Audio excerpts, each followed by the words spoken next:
Morning everyone. Hello, I'm Andrew Chitty, I'm the AHRC's Creative Economy Champion. I'm just doing the kind of quieten you all down and get you all ready and paying attention. Just to give you a sense of the course today, you'll have seen some of it. We're going to have 3 keynotes and then a break for coffee, and then we are going to actually tell you about the call and take questions, and then we'll have a panel discussing it and picking up some of the more challenging aspects, because this is an unusual and different proposition. I think that'll be a theme that runs through the day.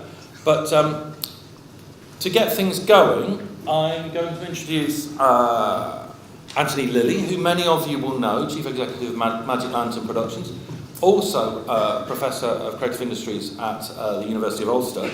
And Anthony's been absolutely central to getting this whole proposition from where it started with the idea of a capital bid this time last year, and through into the industrial strategy, and now through to the stage where we can actually start to talk about doing things, creating these research partnerships, and actually spending some money. So, Anthony. Morning everybody, that was an exciting little arrival, wasn't it? Sort of surprisingly compressed for such a big room. Good morning, welcome to this event. I'm not sure if I'm controlling these slides, but somebody will tell me. As Andrew said, I'm Anthony Lilley. I'm mostly a creative industries entrepreneur in most of my time, but I'm currently also the Professor of Creative Industries at Ulster University, as Andrew said, and I've been an AHRC Council member for a little while, around about 3 or 4 years now. I have a specific role at AHRC looking after the creative industries at the council level, and I'm currently actually working on a fairly intensive basis on creative industries. So it's delightful to welcome everybody and such a big and distinguished crowd this morning to the room. As somebody said to me in the green room a moment ago, I wonder what's brought everybody out in such numbers. Rather like that famous Caroline Aherne quote about what first attracted Debbie McGee to the millionaire magician Paul Daniels. I wonder what it is about the £85 million clusters programme that has drawn so many people. Just a little sort of summary of how this has come about in 2 minutes for you. So around about a year ago, we started, a little bit more than a year ago, working on inside the HRC on what our kind of long-term creative industry strategy should be, how we would build on work we'd done in the Brighton and the North East Fuse and in the AHRC knowledge exchange hubs we did, and in broad terms, just thinking about our kind of internal strategy and plans for creative industries.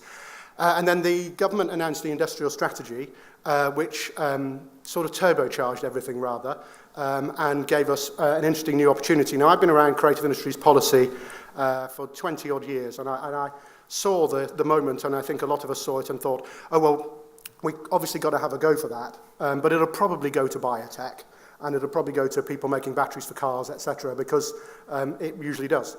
But we thought we'd have a crack at actually pushing really hard, based on the figures that we all know exist now and that they're fed, and the Creative Industries Council have done a great job, and others, and Pact and others, just explaining the scale of the creative industries.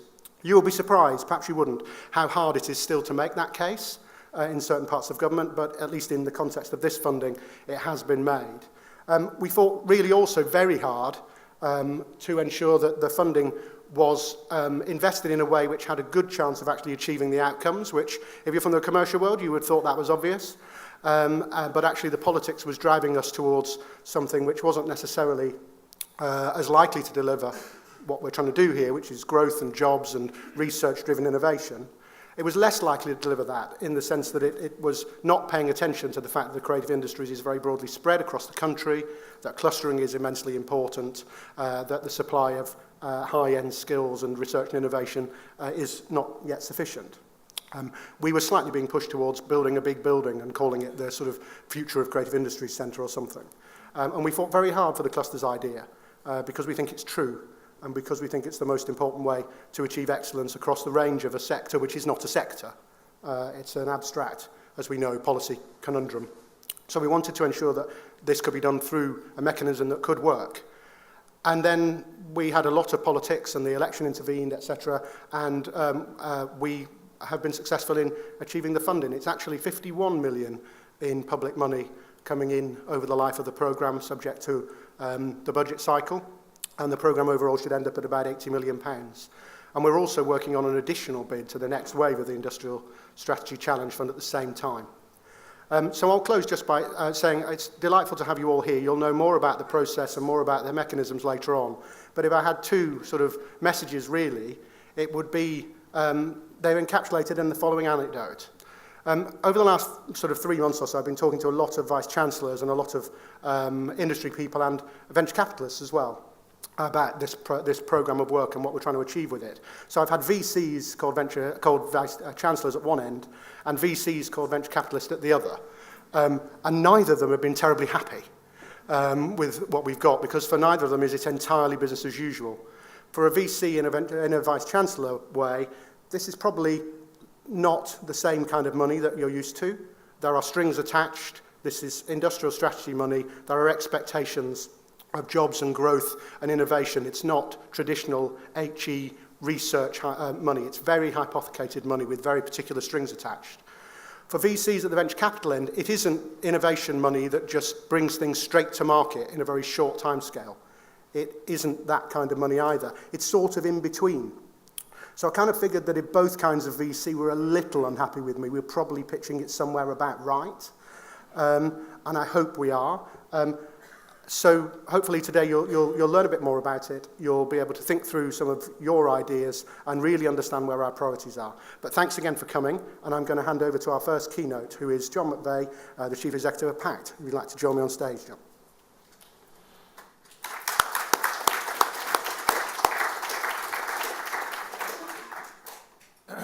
Good morning, everyone, and welcome. Thank you for this opportunity to speak with you briefly this morning. And I'm very sorry I can't stay for the rest of the day. I have a number of commitments up in Manchester at the Conservative Party conference talking about the creative industries. So, but I'm very pleased that we've got some positive results from the government, particularly what we're talking about today. So I hope today's event is both stimulating and productive for you. But firstly, who is this sort of slightly balding middle-aged man standing in front of you? Well, I'm the Chief Executive of Pact, which is the trade association for the UK's film, TV, digital, animation and children's producers. We have 500 companies spread across the UK. The sector is worth £3.1 billion. Over half of that is generated by exports, and those exports are generated by owning and exploiting IP, both in terms of ideas and finished products around the globe. Our sector has been growing exponentially for the past 10 years, basically echoing the growth of the creative industries overall. I'm also the lead for the Creative Industries Council on the sector deal, which we're currently working through with government.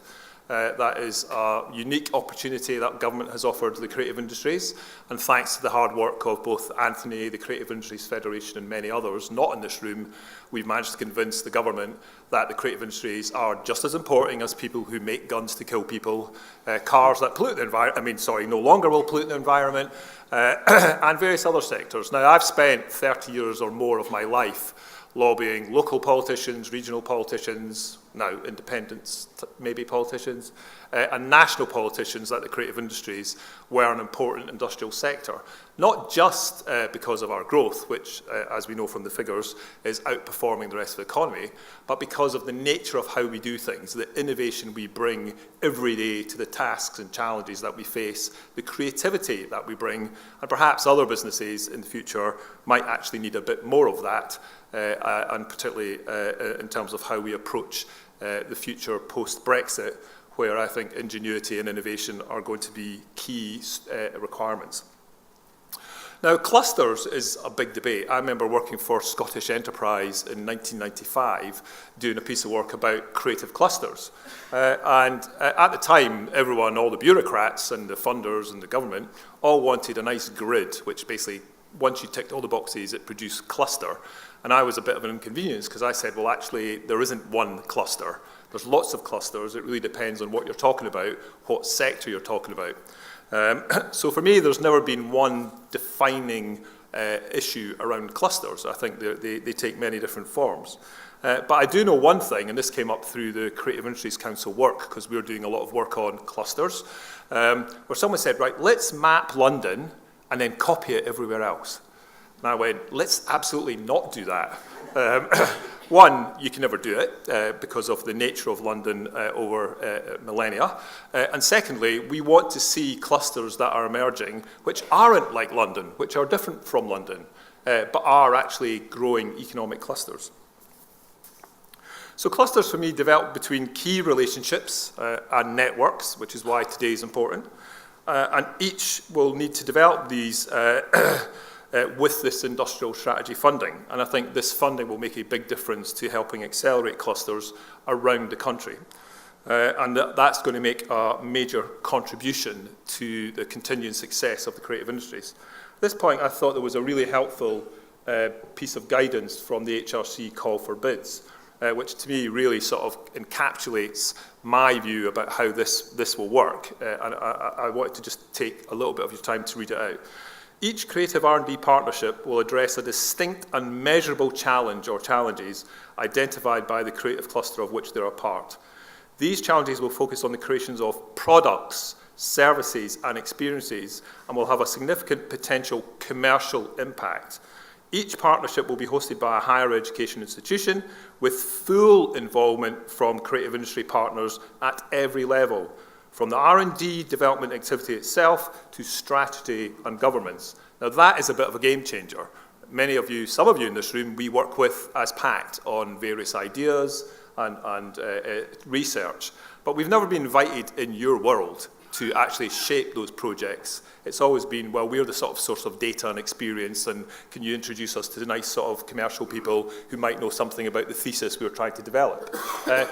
That's all good, but the game is changing. This is industrial strategy funding, so it must have outcomes which can be applied in the real world, which can contribute to growth. Many of my members do have R&D issues. They do have questions. They do have innovation that they want to tackle. And I think with your help and this funding, we'll be able to solve their problems to deliver the growth and scale that they and clearly the government want. But the problem is for many SMEs in the creative industries, and you may have experienced this when you've reached out to try and get someone to give you some contact data information, is they're busy running creative businesses. They're focusing on creative products, and they're also critically businesses. That's what they do. Their ingenuity and creativity is what keeps them alive and helps them grow and develop their business. And I think it's important to bear that in mind, either with your existing partners or the new partners, that you understand the challenges they have as businesses when you engage with them. And certainly that's, I think, a way where this funding can help as well, because it will probably give a bit more involvement and a bit more focus to how you do that. And I think that's a great experience and opportunity for you and for the businesses. So you're going to meet a lot of dynamic, entrepreneurial, creative people who will be keen to share their problems and ideas and ambitions. Every day at Pact, we try and deliver a range of information and knowledge, looking over the hill, round the corner, under the stones, to our members, because they're just too busy to do that. And I think this is a great opportunity to take some of the innovation and ideas that they have and actually get it structured to help solve problems that they face. But it's your knowledge and your support and your networks which can also bring added value to those businesses' issues. You will know of other things happening somewhere else. You may know of other bits of research or activities which you can bring to the party, and I think that's really important because SMEs, business people, don't have the time to do that, and I think that's a valuable resource and knowledge which you'll bring. So, one of the other things which I think is critical, and Anthony didn't touch on there, but it's been a long-term issue, and it's one that's certainly as we've been developing the sector bid for government, is data and research. on the creative industries. And I think it's really important that this bid also has funding in it for a data and policy centre. And I think I would encourage all of you who are in successful bids that you work with the AHRC and with the other clusters so that we can get the learnings and data and information and knowledge surfaced so that we can actually use it to develop new initiatives and new opportunities. We often experience a lot of bunkered data and bunkered information, and that's really not helpful when we're actually looking at developing a range of different sectors. So I'm very pleased that we've got funding to do that. I think that's going to be a really important part of the success of this overall initiative. So thank you very much for listening to me. I hope you enjoy the rest of the day.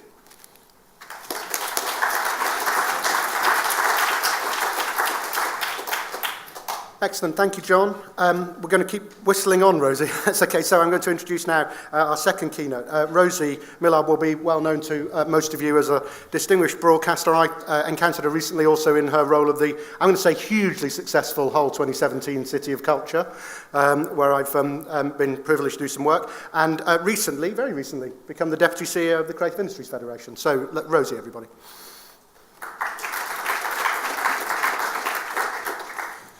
Thank you, Anthony. Good morning.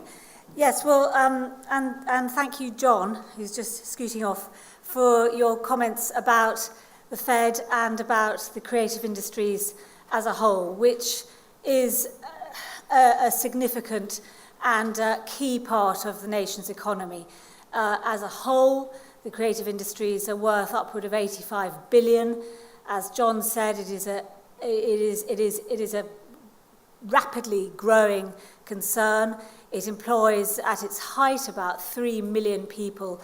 And the Fed is in itself a sort of creative cluster because we have over 1,000 members, including people from theatre, dance, film, tech, animation, everything, pottery, absolutely everything that it is creative. And we act as an advocacy body, as a lobbying group, and as a concern pushing forward the validity of the creative industries as a significant economic force.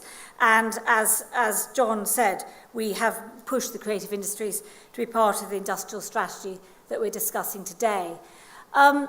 In terms of the validity of clusters, it's a sort of thing that arts journalists, which I am, it's a sort of thing we look for all the time, because if one thing happens, it's interesting. If two things happen, it's okay. If three things happen, it's a story. And that's what journalists always look for. And if you look through the history of creativity, I think it's quite clear that great movements in world creativity happen with clusters. The Renaissance didn't happen with one artist. It couldn't have. And if you look at any art movement through history, you have outsiders, but then if there's a movement, it involves a cluster, as it were. And when I was at the BBC, one story that we did again and again was the YBAs, which were a fascinating cluster, which involved high business, a lot of money, youth, talent, universities, education. I suppose the apotheosis of it was the opening of Tate Modern, where you did see the coming together of public money, private money, and this amazing kind of, well, groundswell of creativity, of acknowledgement of creativity in Britain. I mean, there are many others. One could look through British theatre, television, etc. But I suppose the phenomenon that is the City of Culture is our example of an invented creative cluster. And when Hull won the title of UK City of Culture, of which I am chair, in 2013, everyone laughed. I mean, the mockery was absolutely astonishing. Now that we're into our year, nobody is laughing. And Hull is standing as an example, as a test case, really, of how to do it and how... I don't know if anyone in the room has been to Hull this year. People are nodding in the room. The change in the city is absolutely phenomenal. And it isn't really a change of of bricks and mortar, although the City Council, who have been amazing, have put £100 million into the city to rebuild it, to make it look beautiful.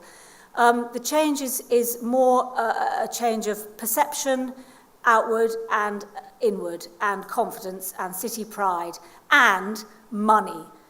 You know, the investment in Hull, which has happened since we won the bid, is upward of £3 billion. £3 billion has come into Hull since 2013. And that might have happened anyway, because Hull, the most unknown city in the country, a sleeping giant, etc., Siemens, that was already underway, a massive investment into into green industries, green energy.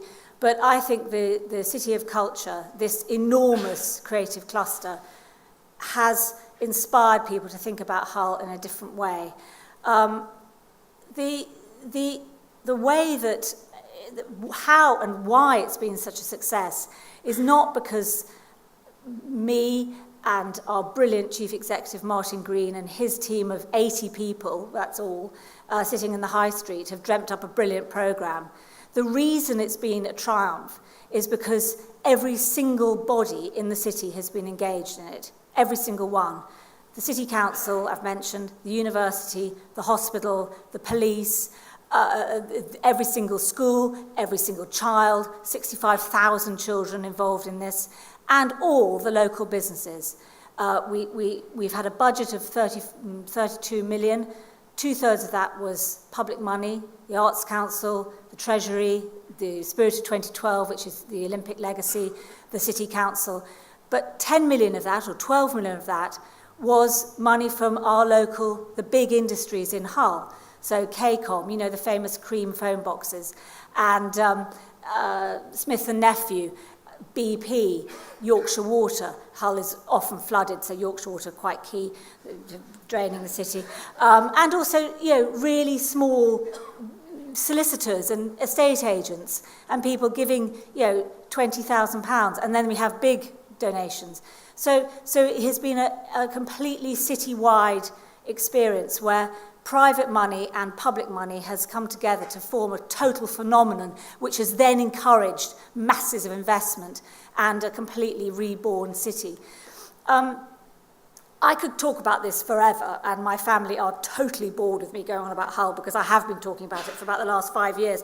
But to give you an example of the harmonious pairing of private investment and creativity and public money, which I think is what we're talking about with the creative clusters, it's always quite useful to think of something actually tangible. So I will explain to you, particularly to people who haven't been to Hull before, about Humber Street. And Humber Street is where the nation's fruit and veg came in by ship and then by train back in the day, so in the 40s and 50s. I saw a photograph of Humber Street in the 80s when I was at university in Hull, which isn't that long ago, really. But it looks like a completely different place with sort of derelict warehouses and the whole spirit knocked out of the place, and it was just falling down essentially. And Humber Street was earmarked by buy-to-let developers who are they did up Liverpool, then they did up Manchester, and they did up Leeds, and by the time they got to Hull, the money had run out, and the economy was not favourable to the buy-to-let world, so they just basically stopped, and it never happened, which was actually a great joy and very fortuitous, because the council bought the whole of Humber Street, and then has set about engaging with the creative industries and putting small industries, small concerns with kind of what Satham Sangera in the Times calls Ponzi add-ons, sort of places selling flat whites. You know when somewhere's on the change when there's a flat white on sale or a bit of crushed avocado on bread. These sort of things started popping up in Hull. But crucially, the City of Culture invested in an old banana ripening warehouse, and which interestingly is where the old design museum was in London. These bananas need ripening, and they have these lovely warehouses. So anyway, we turned this banana ripening warehouse into the first contemporary art gallery for Hull. It's called Humber Street Art Gallery. So it's funded by the City of Culture. And in this warehouse, in this now gallery, is somebody called Phil Benson, who runs a food and drink concern. So he's got a bar in there and a cocktail bar on the top floor. Okay, so you have a bit of private money going on in there and a bit of industry going on in there. And then we got together for an exhibition called Paper City with the paper manufacturers G&F Smith, who are, again, totally unknown, but they provide paper which goes across the world, and who knew they are a Hull-based company. So we got into bed with them to provide paper for a wonderful exhibition, which went in the Humber Street Gallery and other galleries right up and down Humber Street, with different iterations on paper. So one gallery was totally full of paper birds. Another gallery was just full of reams of paper, which our volunteers moved across to form bits of furniture. Furniture made out of paper. Another one had paper woven in a sort of thread right through, so it looked like a piece of material. It was completely beautiful. And then in another gallery, there was one where you could choose the world's favourite colour. And this was advertised throughout the city. So there'd be big posters of kind of bright yellow or bright green or red. Is this your favourite colour? Come and choose at down on Humber Street. And I have to tell you that the world's favourite colour, because I know you want to know, is Mars green, M-A-R-R-S green, which is a sort of lovely turquoisey blue-green. And this is how G&F Smith explained why they wanted to be involved in this exhibition. In a world of transient communication and fleeting digital memories, paper offers texture and feeling, weight and sensation. So they gave a wonderful poetic rationale for why they wanted to be involved in this exhibition. And it's fascinating to know that on the day the exhibition opened, so you have paper and colour all the way down this industrial cobbled street with rather wonderful sort of Flemish-style buildings, because Hull, looks over to that, Rotterdam, Netherlands, etc. G&F Smith gave all their employees a day off, and all of them came down Humber Street to look at the exhibition. And Hull is not an area of a huge uptake in art historically. It's a sporty city. It's not really an arty city. But suddenly, all these employees had the day off, and they engaged with this work of art, and that is a tangible example of industry, of culture, of creativity coming together. The exhibition was a massive success. It was visited by it was free. Most of our events in Hull have been free, but the uptake in engagement in Hull, in art and culture, has been quite remarkable and moving and astonishing. The museums and gallery in Hull, there's only one gallery until we opened ours, the Ferrens, have had over 1 million separate visits since February 2017. And overall, the city of Hull, which only has a population of 250,000, has had 3 million separate visits since we opened in January. Now, that is phenomenal. That says something to me, and that was achieved because Hull became a cultural cluster in the style and of the size that it has never known before. So, in the words of E.M. Forster, as he might have said, but probably never did, in terms of industrial strategy anyway, only connect. That is the answer, and that's what I hope you do. Thank you so much. I think I need to throw back to Anthony here. Thank you very much, Rosie. Great, thank you. I spent the first night of the year in Hull. I was there for the opening. Rather brilliantly, they started the fireworks at 2017, which is just a small indicator of how innovative you can be with small details. Really interesting to hear more about what's been going on up in Hull.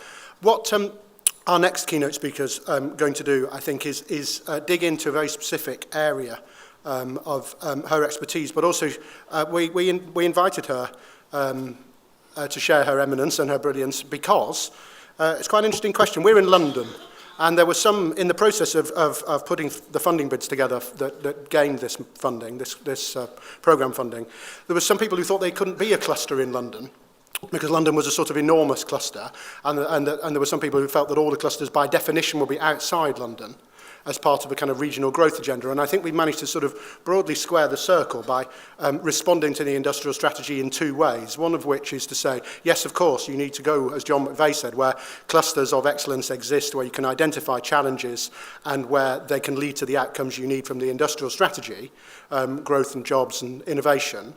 But also, you shouldn't entirely be dependent upon a specific place as the only way of defining a cluster. And there's a kind of easy answer to that, which is to do with technology and everybody can work from anywhere and those sorts of things, which is fascinating, of course, and true enough. And there's also another, which is that in a city the size of London, you could spend all of the £85 million on supporting creative industries clusters in London. You wouldn't do so in political terms. But one of the reasons you might need to invest in this city, of course, is that as there are clusters elsewhere in the country, but certainly in some parts of this city, there are clusters of international significance. And the industrial strategy is also very keen that in a post-Brexit environment, as John McVay was saying, and just generally, that we support our excellent creative industries activities and clusters wherever they are. It's a slightly different job in London, of course. You know, I don't think it will, I'm not part of the decision-making process on the clusters, by the way, you should know that, so you should ignore everything I say. But it's not likely that just clustering a couple of, 2 or 3 universities together in London and saying, and we'll do the creative industries, is going to work. It won't be a specific enough challenge. It won't be focused enough on something which is measurable and deliverable. So you need to understand how specific cluster dynamics work. And that's why we invited Professor Francis Corner, the head of the London College of Fashion at University of Arts London, to come and talk in particular about a sector and a sectoral cluster in which the UK is preeminent in many ways and which London is very significant. Don't take this as an indicator that there'll definitely be a fashion cluster, by the way, but do take it as a way of thinking about what a cluster means and how R&D in a cluster might work. So, Francis, thank you very much for coming along and welcome to the stage.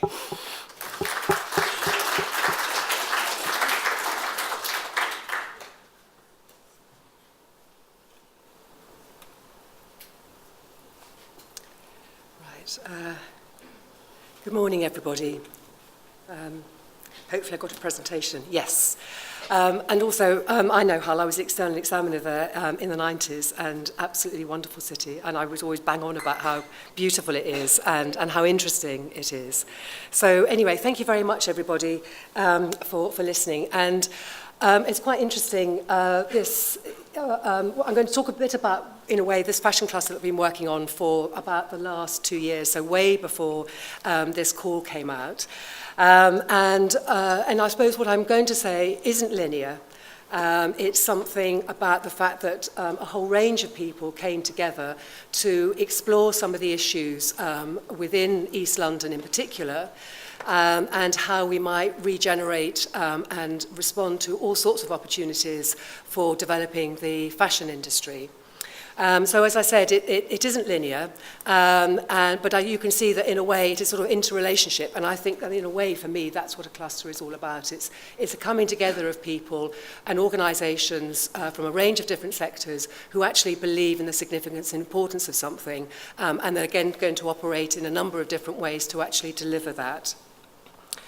I thought it's just, again, worth reminding everybody just the size of the British fashion industry. The British Fashion Council actually put together this work to, in a way, make the case for the size of the British fashion industry, because sometimes it was so difficult. People thought, oh, you know, it's a tiny ephemeral industry, you know, it's the only thing that women are interested in, you know, it's not very important, you know, finance and car manufacturing, far more significant. But actually, 28 billion. Not only that, but it also is a huge creator of jobs. Again, it represents 2.5% of manufacturing, although there are concerns about the fact that so much manufacturing has gone overseas. And it obviously plays a significant part into a worldwide industry which heads towards $3 trillion. So it is a really significant industry, both for the country but also globally. And I think the other thing that's very interesting about fashion and the manufacturing is that it's often used by economies to drive growth. It's a way of being able to skill and develop your workforce and to create an economy. So there are lots of countries interested in it, and obviously you look across the world and you'll see whether it's China, Portugal, Ethiopia, I mean, you name it, people are involved in the manufacturing of garments and accessories. That means that we've got to work really hard to keep our position. Everybody says, yes, British fashion, fantastic, but actually, unless we work at it, there are plenty of people who, in a way, want to steal our clothes or wear our shoes. So, and again, there are a number of opportunities that, so there was a concern about what was going on, there was a recognition of the importance of the industry. There was also, for all sorts of reasons, an interest in the Made in Britain. And how could we encourage this, both within the industry itself, but also as institutions. Then obviously Brexit has been mentioned. Again, a lot of concerns, because obviously for something like fashion, how, with the competition that I've alluded to already around the world, but also thinking about Italy, Paris, and so on, how do we keep that connection when you recognise that goods can be designed here, made somewhere else, put together in another place, brought back, all of those sorts of things. How do we keep this open? There are also other sorts of implications. So we know about the environmental impact of fashion. Yes, it's a significant industry. It's also the second most polluting industry in the world. There are all sorts of issues around modern slavery, and there's also technology. So there are a huge number of opportunities that, again, we were thinking, how do we position British fashion to be about, sustainability, to be taking account of the supply chain so we all know who's making what, where, and how.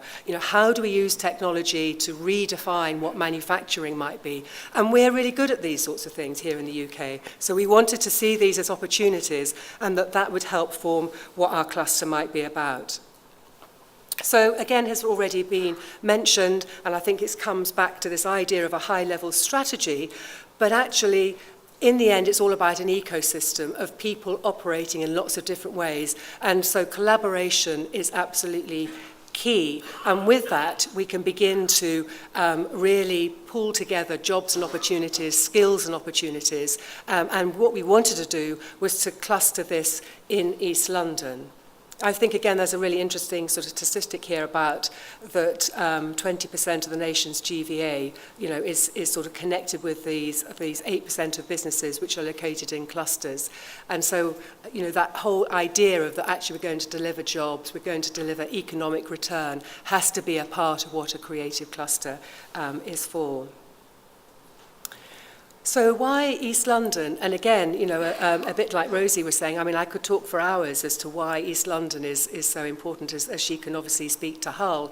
There is, obviously a great heritage of having made clothing there for well over 100 years.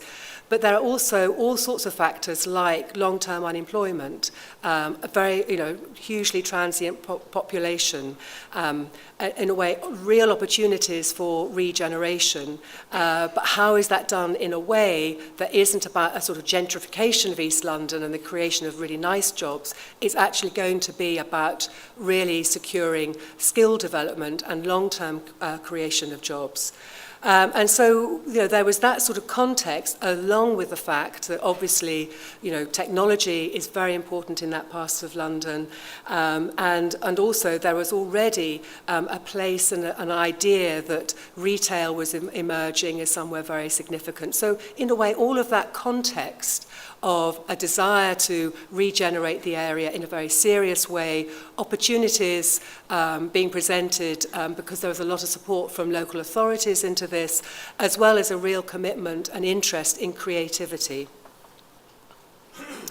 And so we had this sort of sense that this was the right thing to do, that there was already a lot of interest in fashion, there was already a lot of manufacturing return, there was job creation actually taking place. So we, along London College of Fashion, along with the GLA, commissioned a report to actually look into what was going on in the East London boroughs. So not just Hackney, but also Newham, Barking and Dagenham, Haringey, looking at how it spreads out and what the possibilities were. elsewhere, because we're also aware for somewhere like in fashion, we've got to find space, we've got to be able to build new buildings for manufacturing. So it can't always be, like, obviously for London, can't be located close to the centre.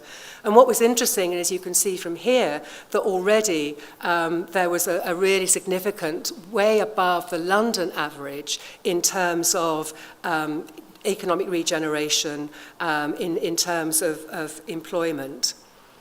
And so this sort of gave us heart to think, actually, if the boroughs are already beginning to see this sort of effect of the positive nature of sort of fashion businesses, and a lot of those coming up in terms of young businesses from the universities in and around London, then therefore we were definitely onto something. And so what we began to say, well, okay, given all of this context, given the nature of the industry, the global competition, the fact that we know that there's some really exciting stuff happening in London, how do we define in particular what's going to be the character of the East London fashion cluster? And we felt that this was very particular because it was where fashion, technology, business, education actually can come together to create new businesses and a redefinition about what manufacturing might be. We could never go back to a sort of situation where we could compete, say, with part of the manufacturing in China or Portugal or places like that. What we could do would be at the cutting edge of where research and thinking about what fashion is, in combination with technology and science, all of those great things that so many people here in this room are engaged with. How can we make sure that we're then connecting that to the industries and to creating jobs and to really ensuring that we have a very strong pipeline, both bottom up as well as top down. And this would allow us to refashion East London, revitalise the UK, and to really see this as being the USP would be about fashion and technology and how this is driving the future. We also saw that this would be a hub and spoke, because again, we know that there is, from work that we were doing, there was some very interesting initiatives happening in Leeds. There was some interesting manufacturing taking place in and around Londonderry. Actually, what we would do is to make sure that then, as this particular cluster was connected with other initiatives and also, again, be bridges into Europe and worldwide. Again, coming back to this fact that you need lots of different types of support. From the outset, we had a lot of industry support, whether from the British Fashion Council, UKFT, as well as organisations such as the Trampery, which helped to provide sort of manufacturing and also studio space. Here east, where there is an awful lot of technology taking place, again, that's located on the Olympic Park in the old broadcast centre, and where you have, again, a new incubation hub called Plexel located there. We have people like John Smedley and Burberry, obviously really synonymous with fashion industry production, as well as organisations like the Alban Knitting Company, and they're really interesting. So they knit for organisations, designers like Alexander McQueen. They had invested in a really beautiful factory. They had spent nearly $500,000 on the factory, and the chances are that they were going to have to move. So having located in London, got the manufacturing going, the boroughs were saying, well, actually, we've got, might need to have housing and so on and so forth. We're going to need to move you on. So we had a lot of support for the idea of how do we protect, through a cluster, the needs of manufacturing, the needs of industry, because in the end, it's those companies that are employing our graduates or employing some of the local workforce. And Poplar Harker, I will also come back to, is a major charity that owns a lot of land in this part of London and is dedicated again to addressing issues around long-term unemployment. But in a way, much of this thinking and this sort of coming together was brought about by the fact that the London College of Fashion is moving to the Olympic Park, will come onto a single site, so 5,500 students opening in September 2022. Many of you may be aware that it's not just us that are going to be there, but Sadler's Wells, V&A, but also UCL. They're going to have a major campus there with engineering and science. They've already got robotics there. Loughborough for London is there with postgraduate courses in sort of management and business and sports related. So this idea of this sort of cluster that could be the catalyst to help draw in a lot of this thinking and also help some of the research and development that's needed to, in a way, generate these new ideas for the economy, and that would feed in turn to the industrial strategy. And so this creative collaboration is really personified quite well in what's been set up as the Global Disability Innovation Hub. So this is a legacy from the London Paralympics. It involves all of the partners that you can see here along the bottom, and it's about how science, fashion, engineering, disability, charities and experts can come together to address some of the issues facing able-bodied as well as people with less ability physically. How can we come together to address some of these things? And the illustration you'll see here is in fact from one of our MA students who designed a corset for people with scoliosis. Now, what this is doing is allowing the generation of new ideas about, for example, external skeletons that can use to help people who are quadriplegic, for example. How can that then be applied in other ways? People tend to think of fashion in very narrow terms in terms of clothing. Actually, it's about how we cover and support and work with the body. So this is a sort of idea of the type of research, development and manufacturing that can come out of a creative cluster, because you're bringing together people who are interested in these ideas, who want to create new solutions to some of the issues facing our society, and see also an economic and job opportunity as part of that. So the Global Disability Innovation Hub is already up and running. It had a major event in July, for example, and is an example of the sort of things that you can have located within the cluster to drive economic development and research. Another aspect, for example, I mentioned Poplar Harker. So fashioning Poplar, this is already happening now. You can see that it's going to be the regeneration of a whole set of garages along the A12. And what it is doing is creating a manufacturing hub. There's going to be a fashion design and technology accelerator there. It's going to have studio space. It's going to have sort of a business and enterprise incubation space as well. Again, coming with support from London College of Fashion and the Trampery, also the GLA. So it both regenerates a whole sort of set of real estate in this part of London.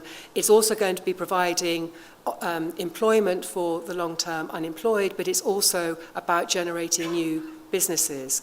And it's that sort of forward planning about how do we locate some of these projects, give them a real space, and also see that they will deliver not only research and development and new ideas and new businesses, but also address some of the manufacturing needs that are already required in London.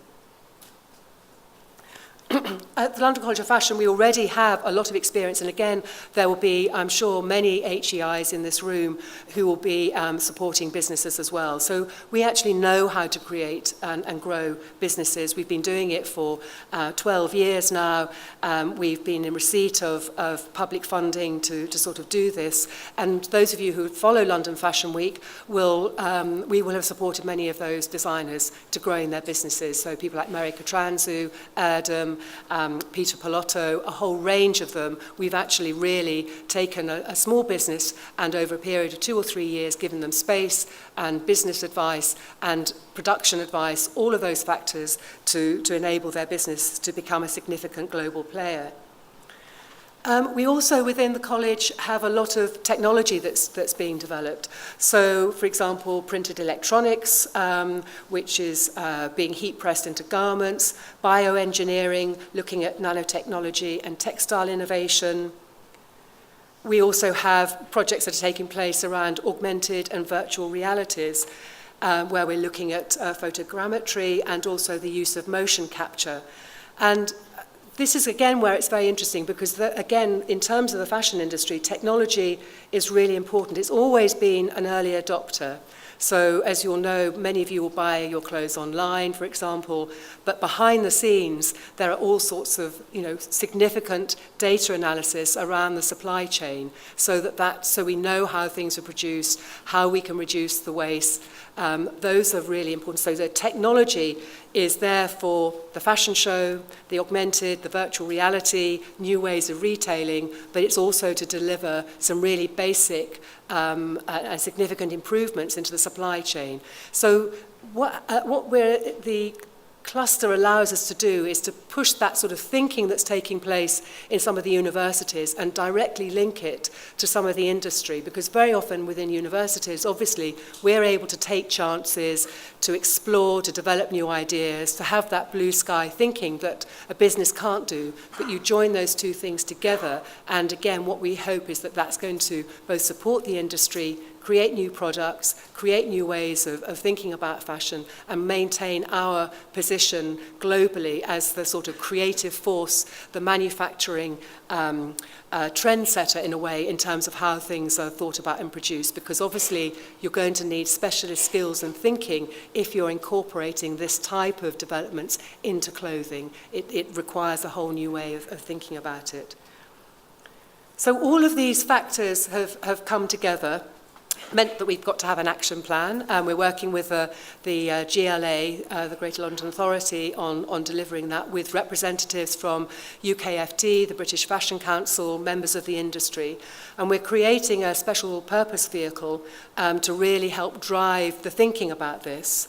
It's looking at how we develop skills from the bottom up. So we're playing into the Skills for Londoners strategy. We're addressing the very urgent need around the sort of supply of affordable workspace. So one of the big concerns about London, and why actually a creative cluster in London is very important because it helps drive this thinking, is we're losing so many artists and designers because London has become so expensive. And so that whole live, work, create, make is a major agenda, and we're working with the local boroughs on how we can affect planning to protect affordable workspace. We're looking at, again, specialist equity funding, so the idea of the two VCs having to talk to each other to sort of invest in the businesses as they grow, because, again, that's very important. Establishing a fashion and technology hub within this cluster. And as I said earlier, focused on East London, but very much networked to the rest of the UK and internationally. And interestingly enough, the GLA is working on developing this Thames production corridor, which is going to spread out through into the east of the country, where, again, we can really support different types of production, not just fashion, whether it's film, games, a whole range of things to really support London and its future as a global city. And so the idea is to really build this sort of ecology to support the fashion industry, because without that, it's really going to suffer long term, and we have no illusion that there are plenty of people that would like to sort of, as I said earlier, take our clothes.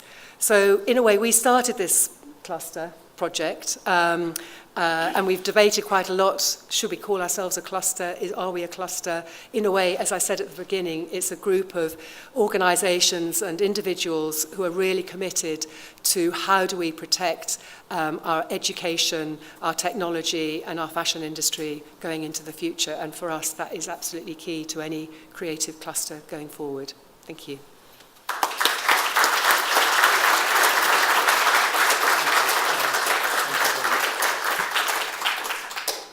Thank you so much, Francis. That was extraordinarily thought-provoking and interesting. I was taking lots of ideas from what you were saying, but also, obviously, we were aware of the work that you've been doing as we were thinking through the sort of clusters idea, and in fact, talking about a specific cluster example with politicians, and fashion has been one of those we have talked about, has been a really good way of illustrating the abstracts in the real. But the abstracts that were being talked about there about collaboration, about a holistic approach, about thinking from skills all the way through to extreme innovation at the other end. They're really guiding principles for what we've been trying to put together in the Clusters programme. Really, really fascinating presentation. It's time for a coffee, I think. So we'll break for coffee, and then Andrew Chitty is going to come back with our colleague Julie McLaren from the AHRC, take you through some more details of what's involved in the actual programme. So have a coffee, and we will ring the bells. Thank you very much. Okay, welcome back.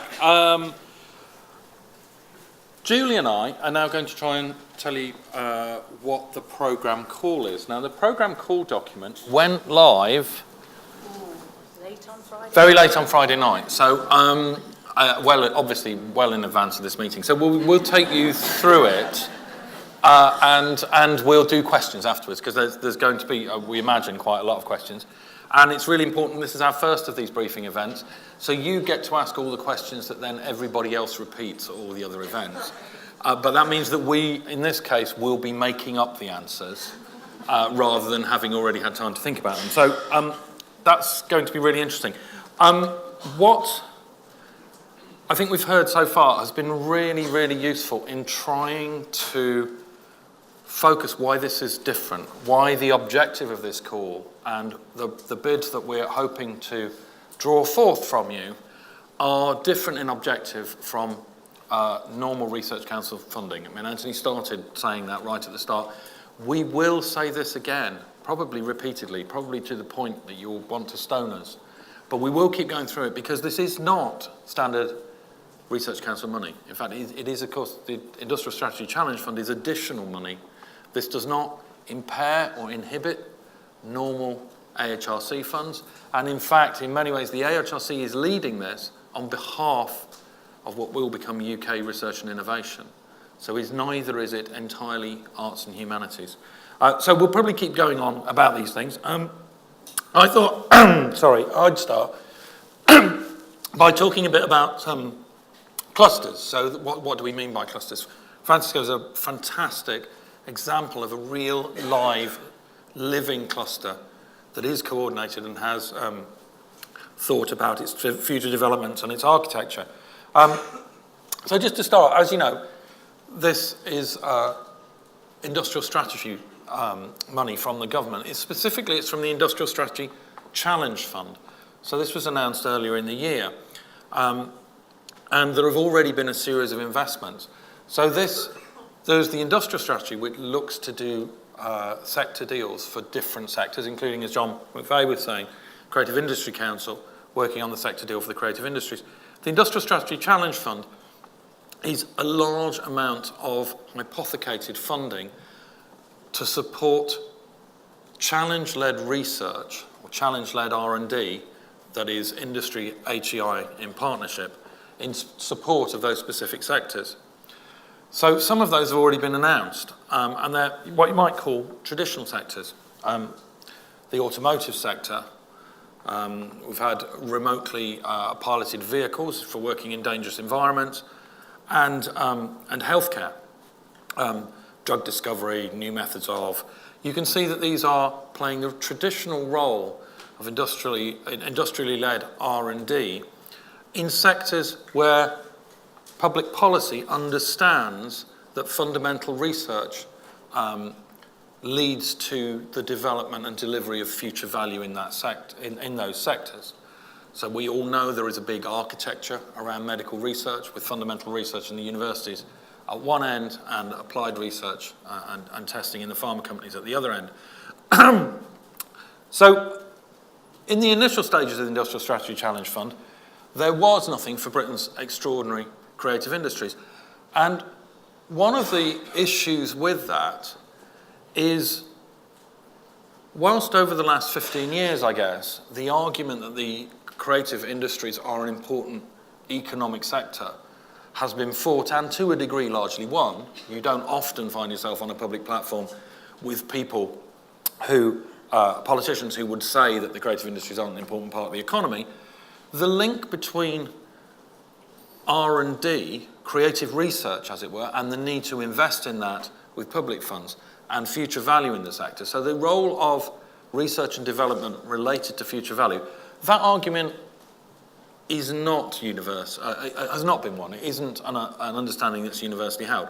So, I just want to, no pressure or anything, but this is the first time that that argument has landed within government and we've got some money. So I think, as John McVay might say, not on a public platform, our job is to not cock it up, because if we do, we won't get any more.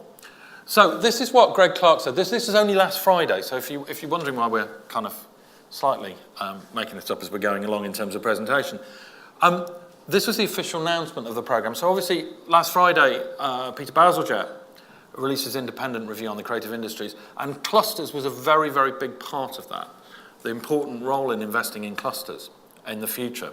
And the sector deal with the Creative Industries Council will follow that through. But what happened last Friday was Greg Clark positioned this programme as the government's first down payment on that commitment to working with clusters. So from the government's point of view, and as Anthony said earlier on, this money comes with strings attached. We are expected to deliver tangible outputs from that, and the tangible outputs are going to be deliverable because of the closeness of the relationship between HEIs and industry within those clusters. So it becomes a kind of central feature of what we're doing, that this is something different. So we've got all these fantastic statistics about the growth and performance of the UK's creative industries and our wider creative economy. It is hugely important. When we were looking at the industrial strategy and trying to develop the programme, of course, the question is, how does one invest in R&D that increases those job opportunities, increases that economic growth? And due to the work of Nesta, Hassan's down there. Hassan, come on, give us a wave. Okay, so Nesta have really worked with the sector to break open this idea of that clusters are one of the prime engines for growth in the creative economy. So this is a piece of work done with Creative England, Geography of Creativity in the UK. Similar work's been done in the tech sector about the way tech sector clusters. And of course, you'll all have been looking on the various Nesta publications to identify whether where your institution lives is in one of the 43 clusters. And it's always entertaining. On Thursday, we're in Birmingham, which of course sometimes disappears amongst all this data and causes some anxiety in the Midlands. So Nesta has done this fantastic work talking about clusters, and this definition of clusters has been adopted essentially by Baz in his review. So what are we talking about when we're talking about clusters and we're using the same term? So a geographic concentration of creative businesses and workers. So yes, it's not just that, it's linked in value chains, and it's the interaction between those companies and the interactions between the workforce as they move across those companies that typifies the value that's added in a cluster.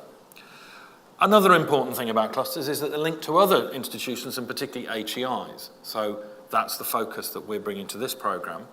But not only HEIs, cultural institutions, trade associations, government bodies, sector bodies. Some clusters have very increasingly strong organisations, representative organisations within them as well, which need to be brought into delivering on this kind of programme. And of course, clusters are of different sizes and configurations. It was interesting for Francis to talk to us, as we're in London, about a cluster within London, not thinking about London as a cluster. So all clusters are different. But as Julie will go on to say, the objective of this programme is to invest in R&D within existing clusters. So that's an important point. We don't want to exclude the size and shape of different clusters, but this is not about building clusters on greenfield sites. So, working with Nesta, we're just about to release some new data, which will be released on the CE programme website, which tries to break down some of the data that Nesta have already presented, and as they build up to their new Creative Nation report, tries to break it down by different clusters. And we're going to release this to you so that you can all use it in preparing your bids. So what we've asked Nesta to do is to try and break down by subsector some of the sectors, just to see if there's things in there, there's data in there and information in there that you can use to look at the distribution of different subsectors within the creative industry relative to the propositions that you're trying to build. So these are, I'm going to do the really simple bit because fortunately Juan isn't here to stop me doing the simple bit. So what these are is red's hot, blue's cold, and the cities are the top 10. The locations. And this is done in travel to work areas. So this is the basic unit, a geographical unit that Nesta used for these data. So this is across the whole of the creative industry. So this will be the map that you're generally probably pretty familiar with. And it shows a kind of concentration in the south, in the southeast, but also clearly within certain other UK nations and region cities. And some of the subsectors, interestingly, pretty much replicate that. So film, TV, radio and photography, these are using the DCMS definitions of subsectors.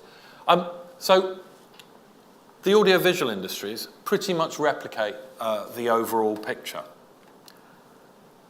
But if we look at something like architecture, and often neglected in terms of creative industries discussion, architecture is much more diffuse and widely spread across the UK's nations and regions. If we look at craft, we also see that, but interestingly, if we look at the craft sector, which is, again, a hugely important sector, oft neglected, but between 2 and 3 times the size of the UK recorded music industry, for instance, we see craft starting to geographically play in a very different way. So interestingly, in the periphery. If we look at museums, galleries and libraries, we actually lose the concentration on the southeast entirely. So it's interesting that when we're building these propositions, what's important to us is that the cluster, the proposal, the R&D partnership that we're asking people to put together has to be embedded within real clusters. And one of the things that we'll be asking you to do is to prove that you know and understand that and can formulate the challenges of those clusters from inside. So we'll release this data as raw data for you to play with. If you want, we'll do different cuts of it as we go along. And if there are things that people want us to bring out of the data, we'll endeavour to do that. But it acts as something of a kind of preliminary baseline to where activity within the creative industries is clustered. And so what we want you to do is to relate your propositions to the data available. This isn't the only source, this is just a source that we're throwing into the mix, hoping it will be helpful. Now, interestingly, when Baz did his presentation, he pulled out 3 things that he saw as the prize for supporting creative clusters. We're really pleased to see this because although the Minister announced it on the day that Baz launched his report, we had actually, as Anthony indicated, been working on this for quite a long time. But these seem to be core ideas for the economic prize. And as I say, the strings attached to this money is its Department for Business money. The prize is an objective is economic growth within the creative industries. So one of the prizes is providing a stimulus to regional growth. So seeing the idea that the clusters are engines for regional growth. Improving productivity through increasing the density of growing and scaling businesses in the cluster. So the known effects, and some of this comes from the AHRC programs, the FUSE programs, is that we know that as more and more businesses cluster together, you get exchange of information and skills that increases productivity. The other way that we can drive growth is by supporting businesses to scale from micro up the scale. But the third thing that Baz pulled out, which was really heartening from our point of view, was that the other prize is developing a tailored talent and R&D pipeline. And I think it's an interesting one that all of you will want to consider, is the interactions between talent and R&D pipeline. So a talent pipeline within a geography or within a sector and an R&D pipeline within a geography or in a sector are both valuable things. But there's an interesting interaction from the point of view of an HEI, many of which are represented in the room, of the relationship between those. And key for us, and this is where I'll hand over to Julie, is that Baz picked out from the discussions we've all had, that the way to build those talent and R&D pipelines is through forging stronger links between the education sector, specifically the university sector in our case, and with industry. So that's, hopefully that's emphasising without, to the point of dullness, some of the objectives of what we're looking at here. This is a different kind of research, a different kind of partnership. It's very much defined and the outcomes delivered through a partnership between actors in the cluster. Julie. Thank you. Thank you very much.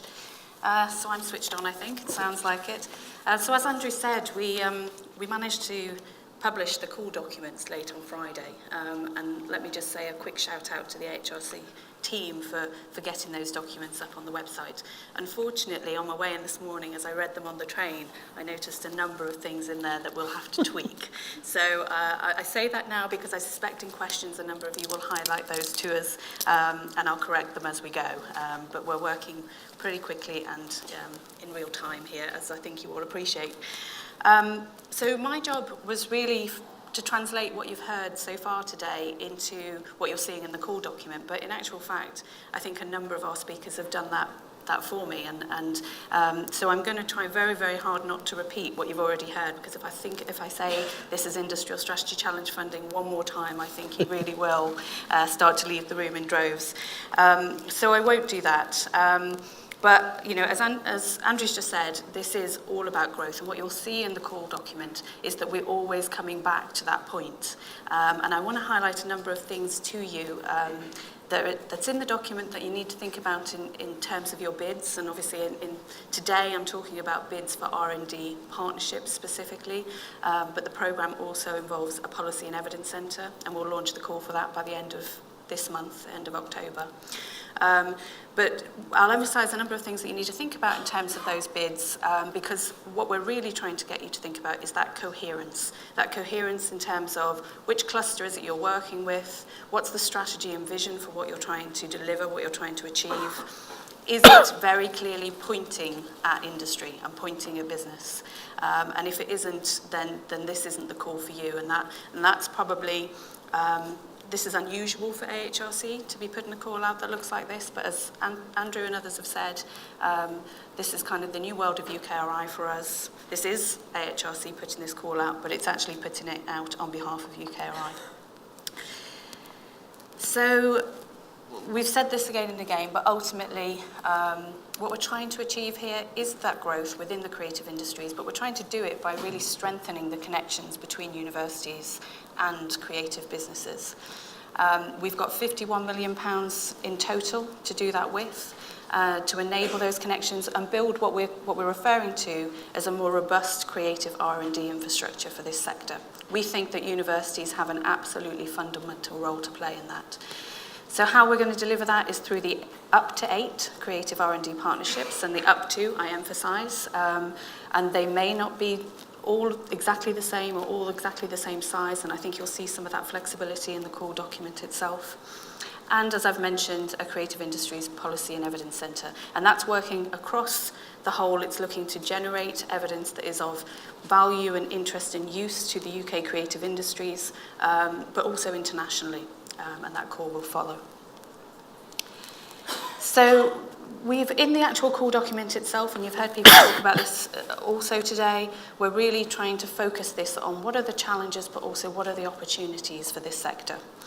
And we're asking you in your bids to really put at the heart of those bids product and service innovation, because this really is helping businesses generate new knowledge, new things, and to innovate, essentially, and to do what they already do brilliantly, and we've heard some of that this morning, but to do it better by connecting up with the research base in the way in which we've described. So product and service innovation is key, but that also connects to a number of other challenges.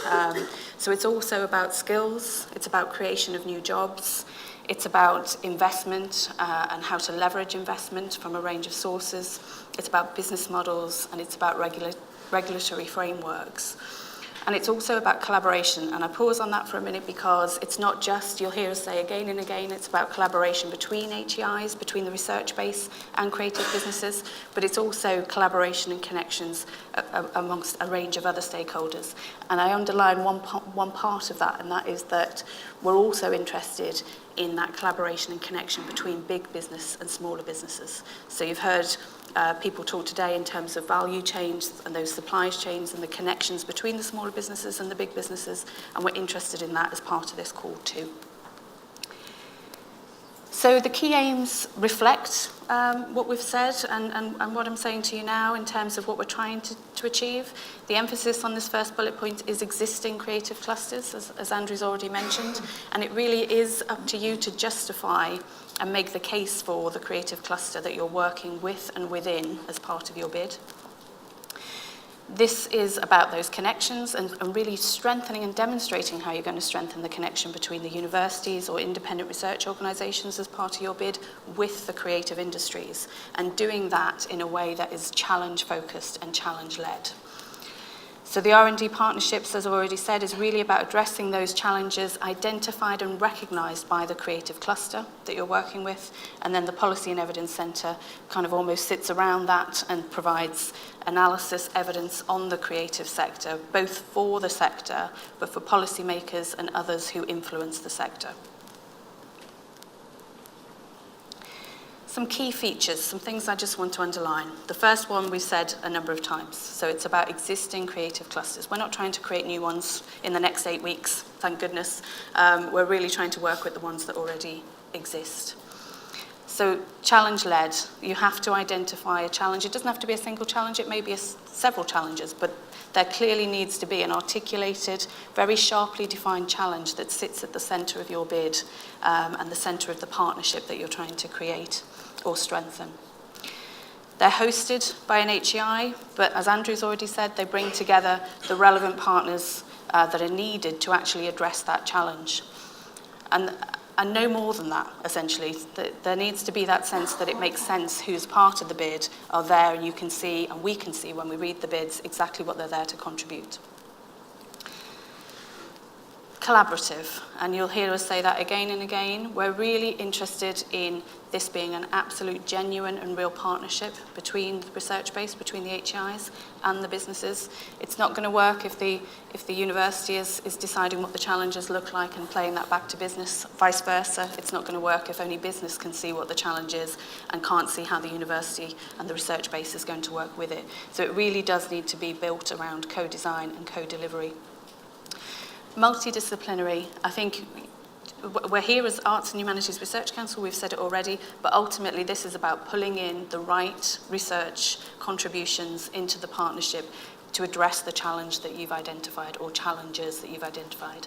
Though I will say, because I'm the Arts and Humanities Research Council and this is who we are, that actually we are expecting to see a strong involvement from Arts and Humanities. We don't doubt that that will happen, but we do want to emphasise it. And the last point I want to make here is about dynamic. What we're not expecting is that bid to then be exactly what you deliver over those 5 years.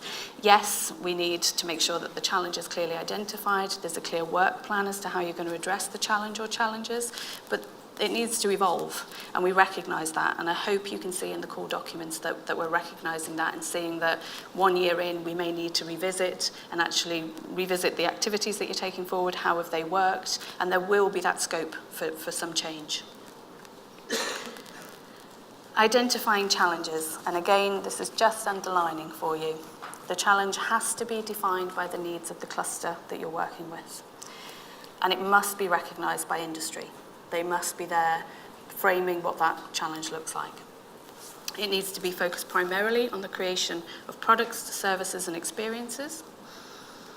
And it needs to be addressable by the partners that you have in your consortia. And finally, it needs to be distinct and it needs to be measurable. You need to be able to demonstrate to us in your bids that you know how that challenge, addressing it in this way, will achieve growth for the creative industries. And there'll be a lot of kind of measuring and evaluation around that, because we've set out to, the UK government that we can do this, we can achieve this, and it will have material benefits that essentially are economic benefits. So we'll be working really closely with the R&D partnerships to ensure that we can measure that and have that impact.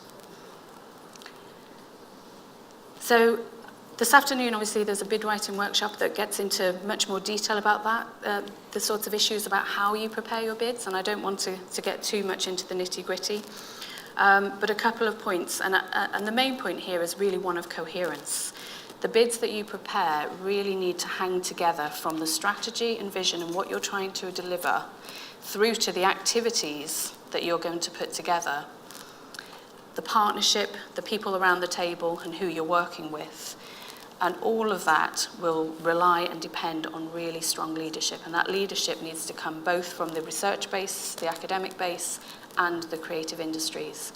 And so we've tried to prepare the core documents themselves so that all of that, we've got that flexibility in there for you to have a lead that is from the creative industries if you wish. They will need to be employed by the university, but they can come from a creative business background. Likewise, for there to be flexibility for you to put a leadership team in place and for there to be co-directors based on what you need and what expertise you want to bring together. Just very quickly, key dates and milestones. This is challenging, and we recognise it's challenging. It's been challenging to date for us to get to the point that we got to on Friday to get the core documents up. But some of the key dates to note immediately are that by the end of this month, so the 27th of October, we want just some information from you to help with shaping the actual peer review exercise for this and to give us an indication of what's coming forward. So we're calling that a statement of intent, and the guys from the office will go in a bit more detail this afternoon about what's required for that. It can change, but it really is there to give us an indication of what's coming forward. But the real date that you need to note, and I'm sure all of you have, is the 7th of December. That's the first stage deadline. And it's not too far away because Christmas stuff is in the shops already. It's a bit frightening, really. So we know this is challenging, but we are here on hand. We've got lots of engagement events and support, we hope, to help you get the right bids and prepare them in the optimal way. I'm going to hand back over to Andrew for a final thought. Yeah, so I just wanted to offer this final thought just to go into the questions, because no doubt you'll all be wanting to ask more detailed things. But just one final thought, which is when we started on when I joined as Creative Economy Champion, we talked about the different kinds of research that the AHRC funds in the creative economy. And obviously, there's a very strong tradition, a very valuable work of research about the creative economy. The AHRC made an investment 6 years ago for knowledge exchange hubs, which explored lots of new ways of working with creative businesses. So we started to fund research with the creative economy within the framework of knowledge exchange. The question I had coming in was, what do we fund that's research for the creative economy? So it's back to that thing that I started off with, which is the idea of what's the R&D within our sector that feeds forward to future value within the creative economy. So, not to labour the point, but this programme is not primarily aimed at supporting research about the creative economy. It's not primarily aimed at research with the creative economy. This is not about new experimental ways of doing research as its focus, although it may include both of those things above. What it really is about funding research for the creative economy, and that's what makes it new. Thanks. Okay, right, so questions. You can ask us pretty much anything you like. Whether we'll know the answers is a different question. If you can, we have Virginia and Heidi with microphones. So if you could then, it would be helpful for everybody if you want to then say who you are. But Ariana, I know who you are, so you go first. Yeah, it's coming. Hi, thank you very much. That was very helpful. I'm Mariana Badley. I'm Dean of Research for the University Arts London. I wonder if you could say a little bit more about your take on local and global in terms of industrial partners, where you have a lot of sets of relationships that some of which are very specific to particular parts of the UK, but some of which are UK-based elements of multinationals, and whether there's a slant within this discussion towards one aspect or the other. Thank you. Okay, I think there's probably a technical aspect to that and a kind of strategy aspect to it. So do you want to? Well, let me start, and then if Anthony or Andrew want to come in, they should. I mean, there isn't a sense here that we're focusing on only UK businesses. And I think you'd probably assume that was the answer we'd give. It really is about those businesses who are making a contribution in relation to that specific cluster. And so whether it's part of a multinational, if it's generating jobs within that particular area, connecting up with those other businesses and other stakeholder organisations, then absolutely it's part of this. That's how I would start the answer. But do you want to add anything? Well, I was just wondering if there was anything technical about the funding permissibility of overseas, non-UK based partners. Yeah, I mean, it's a very good question, actually. So and this is where we start to make up the answers as we go along, which I shouldn't possibly say, but no, in the bid itself, we are giving flexibility for up to 30% of the funding to go to business. We've done this before with other calls, so it's a mechanism that we've got in place. There may be a need for us to ensure that there are no restrictions on that in terms of which businesses, and we'll make a note of that. But my sense is, having done it previously, I'm feeling quite confident that we haven't limited that to UK businesses in the past. But we'll need to check into that, I think, the mechanical bit. Okay, is that okay, Aaron? Let's go to the lady one row in front. Yep. Thank you. Iris Elliott from the Mental Health Foundation. Just my question is around the partnerships with charities such as ourselves, who are research organisations, but would have a strong creative element to the work that we do. There's also a question for us. We're part of a Interreg Northwest European Innovation funded project, and a lot of the work around that is around using digital technologies for mental health. So our partners would probably be industry, but they'd also be academic partners in Europe, and whether or not there's scope within that. And then thirdly, just kind of a question as to whether or not the recent joint statement by the research councils on cross-disciplinary research for mental health will inform some of the selection around this investment. Okay, so I take that to be a question about non-academic partners, a question about European partners, and then a scope question around mental health. I mean, I think the part about mental health, I mean, again, as long as, in terms of the business partners coming together with the university partners, if there's a clear focus here around, kind of mental health as part of the challenge, then that's okay, as long as we're still meeting all of the criteria that we've sort of laid out again and again this morning, in terms of that ultimately this is about growth and demonstrating growth in those businesses within that cluster. I think the point I think you were asking partly, can other researchers from outside of the UK be part of the bid? And in line with AHRC's current funding policy in terms of, and I look to Dylan for the details of that, but that is allowable at the moment. So International Co-Eyes it's called, isn't it? So that, again, is allowable. Again, it just all needs to make sense and it to be clear why that person's contributing and what they're contributing. Did I answer the full question? Or? Oh, and you also mentioned the Research Council's mental health initiative. I mean, this is a discrete call, but nonetheless, making those connections to other strategic programmes at RC UK level is always useful and helpful.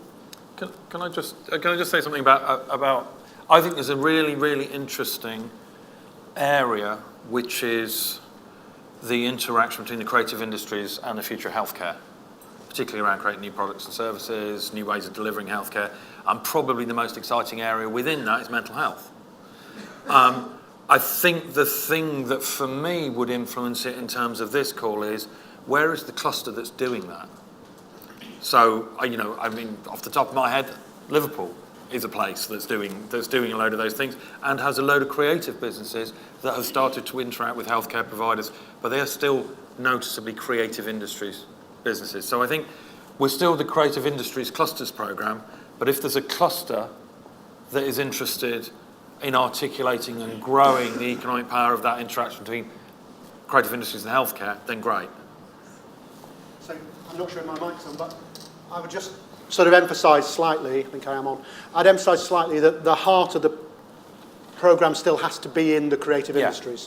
What we're not looking for is funding tourism from the health technology business that's adding creative people to try and get the money. And that's a very bold statement, but that is absolutely not what we're interested in. So if it's a case as Andrew's describing, where there is genuine creative industries activity there, and there's genuine growth potential, and it is rooted in activity, that's entirely interesting. If it is entirely opportunistic, in my view, there's an awful lot of money for digital health and other things, and there's not a lot for creative industries growth. So I would always tend towards something that is rooted in the creative industries. Okay, next. Let's keep going down this side. So gentleman there first, and then we'll come to the lady in front. Thank you. Peter Oakley, Royal College of Art. I'm imagining at the moment some phone calls to people to try and get them engaged in this and explain something that's never been done before. From an industry point of view, that's going to take a while. You're asking for expression of interest by the 27th of October. How much do you want evidence that the people in the cluster have completely bought into this by that point? I think what we want by the end of October, and actually there'll be 3 different versions of this. I think what we want is a kind of preliminary list of runners and riders. That's what we're talking about. I think the key for us is to know lead organisations and what bids they're bringing forward. I think we don't expect, and in fact the documentation doesn't require a great deal of evidence at that stage. It can be added to. It does require a sense of what the strategy, what the objective or the challenge is, and that there is a level of industry engagement at that point. But it's really, you've got to evidence that by the first stage bid, which is December. But I'll now have that hastily redrafted. No. For me, that was perfect. This is about the statement of intent and the fact that it can change. We do, and for us, from a mechanical point of view within the AHRC, it's also to help us make sure that we get the peer review set up and right. And we've got a lot to manage there in terms of conflicts of interest and trying to keep those to a manageable minimum. So it'll be those sorts of practicalities that we're thinking about too.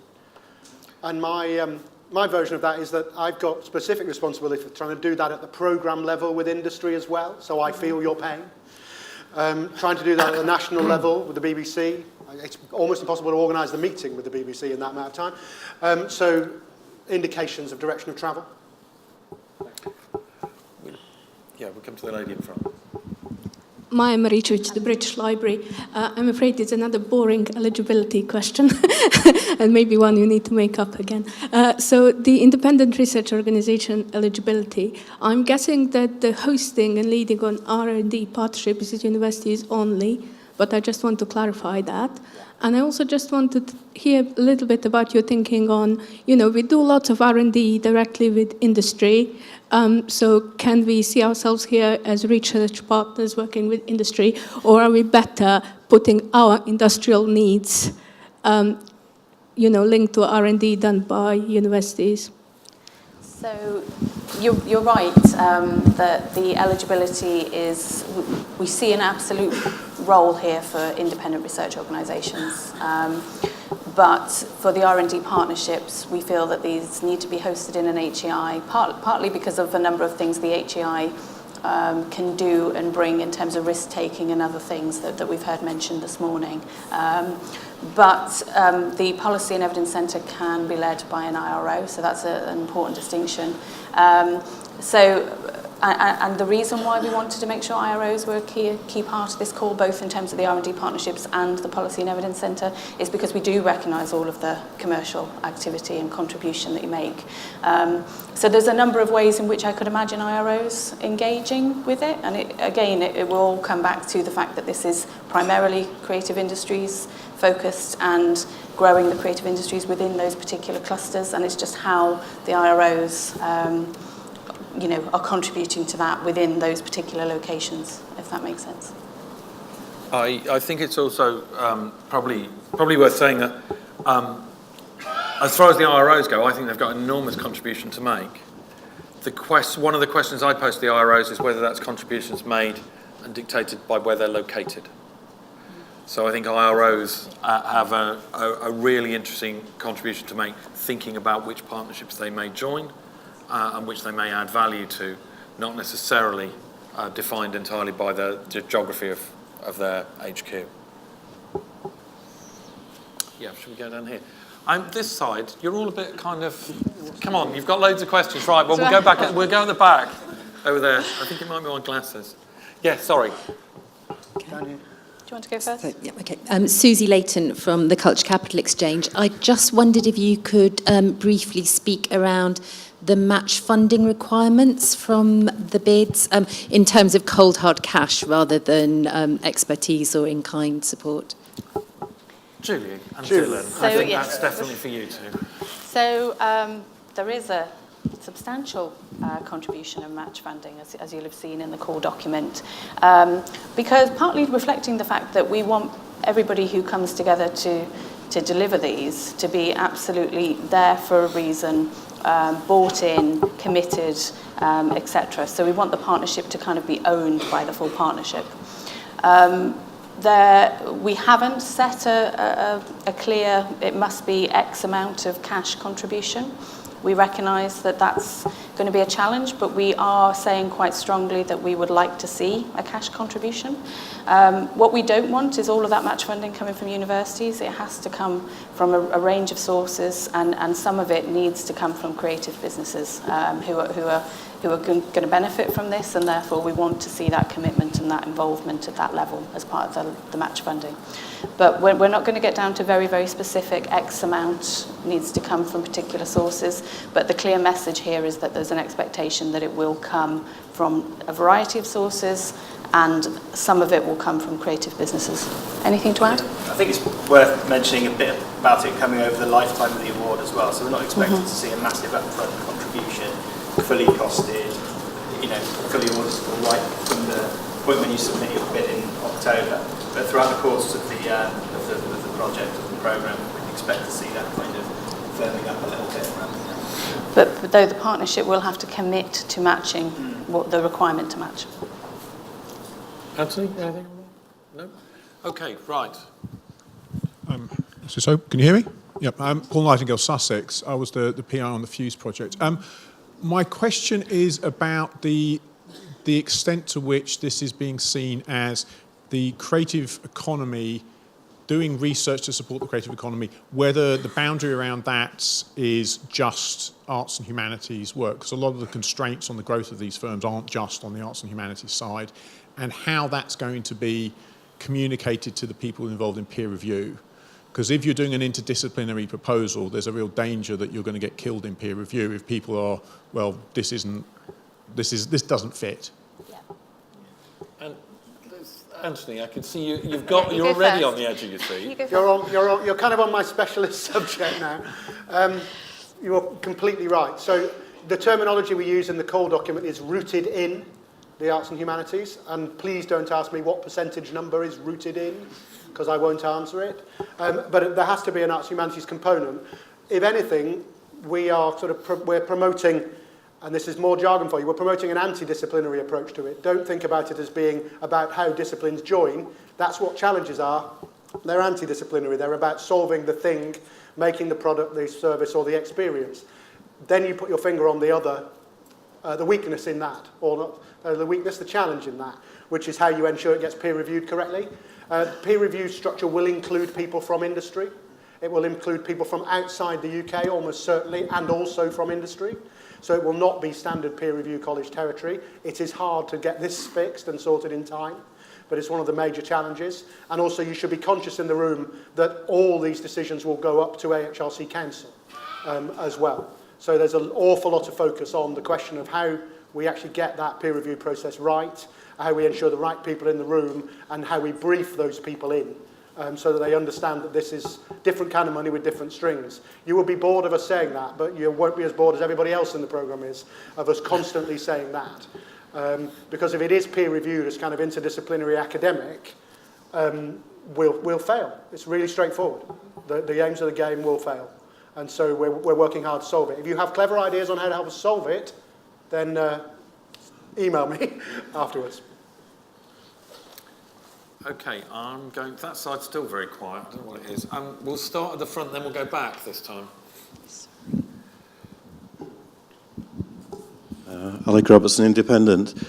There's a symbiosis between creativity and creative outputs and technology. Where that line is drawn is often puzzling.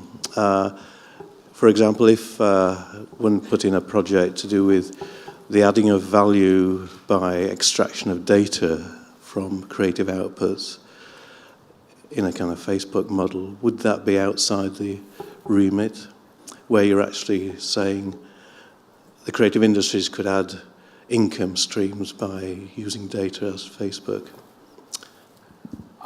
I think there's a really simple answer to that, is no, it wouldn't be outside the scope of what we're talking about, as long as it's located within a need expressed by those businesses. Then I think the involvement of data science in the objectives of the research and development partnerships is a key one. Won't be central to all of them. It's all about making the case. But is it outside the scope? No, not at all. No, and I think to just gloss that slightly, it's about how the challenge is then sort of operationalised. So if the question was very abstract, if it was, what are the new business models for the creative industries as a result of data exploitation, it's probably not an operational challenge for a cluster necessarily. If, however, you can embed it in a particular creative industries challenge or sector and really explain why it embeds it enormously well and then it's going to lead to growth and jobs, then I think it's a really fascinating topic. It's the same is true of IP. An abstract argument about how does IP need to evolve to fit the business models of creative industries? Not in scope. Operationalised into a sector that can result in growth or new money or new tools or new platforms, in scope. Yeah, and I think that may be something that gets picked up by one particular member of our panel immediately after this, is how data science can be used in that context. Okay, lady there, yeah. Let's go there and then there, because that's where you want standing, aren't you? Morag Sheikh from Queen Mary. I had a question really about one of the differences, I think, between the pre-call version and the actual launching of the call, which was about the extent to which there is a geographical definition of a cluster. I think initially it was suggested that might be relevant, but now it doesn't seem to be. So I understand we have to make a case for a cluster and how that relates to international businesses as well as a national spread. But I would just be really grateful to hear from you a statement about whether there is an assumption that a cluster is in a tightly bound geographical space or not. Shall I have a go at that? You have a go. So I think that's interesting. That's interesting feedback that you think we've changed it. Because I don't think we have intentionally changed it. I think we've got, you've got one axis of a cluster, and at one end is a pure geographical cluster. So you imagine you may have something defined by geography, but there may be a number of different creative sectors within that geography who share similar challenges, and that's what that kind of R&D partnership might work on. And at the other end, you've got a cluster that's defined by the networking within a sector. And therefore, it might be looking at sectoral challenges, but not defined by geography. And we're open to both. Having said that, there is a nuance on this, that this sits within the framework of an industrial strategy where both place-based economics and rebalancing the economy into the regions is a factor. So I think that's how I'd position it at the moment. We're open to both. That's why it was so interesting to have Francis talk about a cluster that's both sectoral and a geography, but within a larger geography. But I think that's the thing is, yes, we're interested in both ends of the spectrum. There is a component of this which is place-based. Should we go back to... Right, yeah, I was expecting you to pick that up and No. add kind of... I think that was exactly right. It's interesting to know, Morag, if it comes across differently in the new draft because it wasn't intended to. I think we were probably just trying to finesse it slightly to make it... What's the difference between open and confusing? There's not necessarily a lot of difference because it is difficult territory to find a balance in. And I think you'll find also that even the industrial strategy doesn't settle at the national level on that question. There is a dynamic between parts of the government that are very much about place and parts of the government that are not so much about place. And so I think we're in an uncomfortable situation that the whole strategy is in, to some extent. Okay, right. So can we come down the front? Was there still a question we were supposed to go back to over here, or have we answered it? I'm hoping we didn't. Let's go here, and then 2 rows back behind. Next. Hi, we're from Brighton. We're a company called Holocene. We've just been accepted as a resident of the Digital Catapult Centre that's been set up down there. We're working with mixed reality and cultural heritage clients and open data standards. And we think we're a good fit for this potentially, but we're wondering if the Fusebox can be involved in that to represent us as part of the bid, or if we're on our own, or what would their relationship to that be potentially? So, well, I mean, I think the key thing here, I think for you guys, I'm happy to have a conversation after this session as well, is how to connect in with the people you want to work with. There's no, again, as long as it's led from an HEI, there's no problem then or challenge in terms of whether it's kind of Fusebox that's part of a bid, as long as it's being led by an HEI, or the range of businesses that are eligible to be part of that bid. But it sounds as though we might maybe want to have a conversation offline just about helping you connect up with the universities within that particular area. Does that make sense? Yeah. Yes. I think the broader point about help with brokerage is a good one as well, and we're conscious of the fact that we haven't made lots of speed dating opportunities or other ways in which to connect people. We're kind of trying to ensure there's lots of time in the networking part for people to go and seek others out. But if there are things that we can do more of, we're not resourced to do lots of it. But if there are things we can do more of in terms of sharing, information about certain universities and certain strengths, etc., then talk to us in the break, and we'll see what we can do there.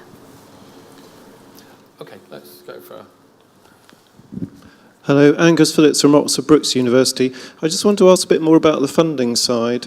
If a challenge was shared internationally, could we seek funding from a company in another country, or do they have to have a representative office in this country to be considered eligible to put forward that funding?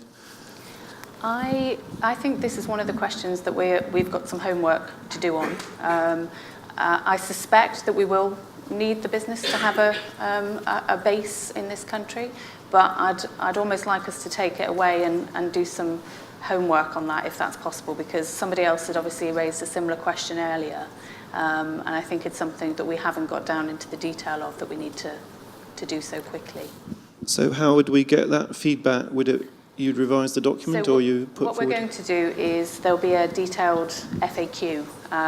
We've purposely not put that out yet because we wanted to do a couple of the events and hear the questions and the sorts of things you're asking, because you're really helping us to identify all of the questions that we're not managing to think through in that level of detail. But we will put that out. What's the plan for that? Yeah. Thank you. I think we're planning to publish some kind of first run at an FAQ by the end of this week. So we've got some questions compiled already. as Julie said, these events are going to be enormously helpful for us to populate that document. So what we're going to do is try and go through a process where we look at the kind of questions we're being asked. And if we think that it looks like there's a massive gap in the actual guidance document, we may do a reversion of the guidance document, but then we'll make sure that that is announced and everyone knows there's a change going to it. But in terms of questions that may be slightly more specific or maybe slightly tied into a specific sector or something, they may go in just into the FAQ document, but then that will be sort of regularly updated and again version controlled when we have updates on it. Okay, thank you. Right. Okay, thanks. So we're compiling that FAQ even now, As we apparently. speak. I hope they've got the answers too. Thank you, Steph. Keep writing. We're doing it on a clipboard as we speak. I think probably we've got the last two questions, because we're going to have to, have our panel where some of these things will come up. So lady, very, very straight arm, very kind of insistent there. And then I can take one more. Which will be from this side, from there. Yes. Hi, Jeanette Steamers, Kings. In terms of partnerships, I mean, what should the balance be between, some industries have a higher sector of publicly funded industries, so like museums, galleries, libraries. So in terms of the balance, I mean, how should we achieve a balance between industries that are kind of more supported by public money and whose goals perhaps are not always so clearly aimed at sort of commercial products and goals, and sort of the SMEs that you seem to be highlighting. I mean, some clarification there would be really helpful. Thank you. I guess that comes back to what is the community that you're working within? What is the cluster? So if that cluster is characterised by a large number of publicly funded institutions, then that's what it is, I guess. I would encourage you then to look at the businesses that support that sector and derive commercial value from it, rather than just working in the sector per se. Yeah, I think that's right.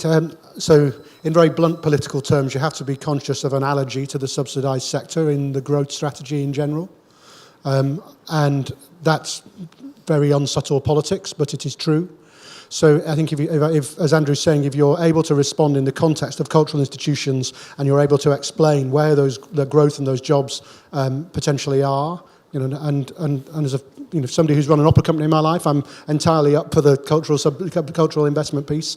But if the outcome is predominantly cultural value in AHRC terms, or is about only the resilience of public funding and the reduction of public funding, I think you're going to find yourselves in a challenging situation when it comes to peer review. And we may as well be clear about that. It cannot be just those things. I was on the board of one of the hubs. The hubs had a focus in a broader way than this investment, and therefore could be more involved in that kind of activity. But I think it just behoves us to keep in our heads, it's a different kind of money with different strings. It is not, to paraphrase somebody, a very senior political advisor while we were getting this money through, it's not about building new cultural institutions, and it's not just about the resilience of cultural institutions. Now, this room understands more subtly the interdynamics of creativity, creative industries, commercial, and the subsidised and subsidised sector. So if you take the theatre business, for example, the extraordinary interoperability between the subsidised and the commercial sector is probably understood in this room, probably less so in the world of the industrial strategy. So I think just be very clear in a bid like that where that end growth is, where that innovation is leading, and how it's leading to those underpinning objectives. It's better in a way to take out the pure cultural expectation and see if the rest of it stands up, and then make it clear that the cultural aspects of it add extra value, which is even better. But if you don't have enough of that sort of growth innovation value, the cultural thing won't make it work on its own right. Okay, I'm going to take the one last question from there, and then we'll move on to the panel. And I was going to go the row in front, actually. Thank you very much. Jane Harris from University of the Arts London. I don't know if you can hear. Yes. Really just thinking about the call for future skill sets and the long-term nature of the potential of this call. And so therefore, two questions as to whether this would have scope for PhD funding, ECR support, possibly industry partnered ECR or PhD funding. What was the thinking on that? Okay, so we're not allowing as an eligible cost PhD funding, partly because of the nature of the duration of funding. It would be one cohort.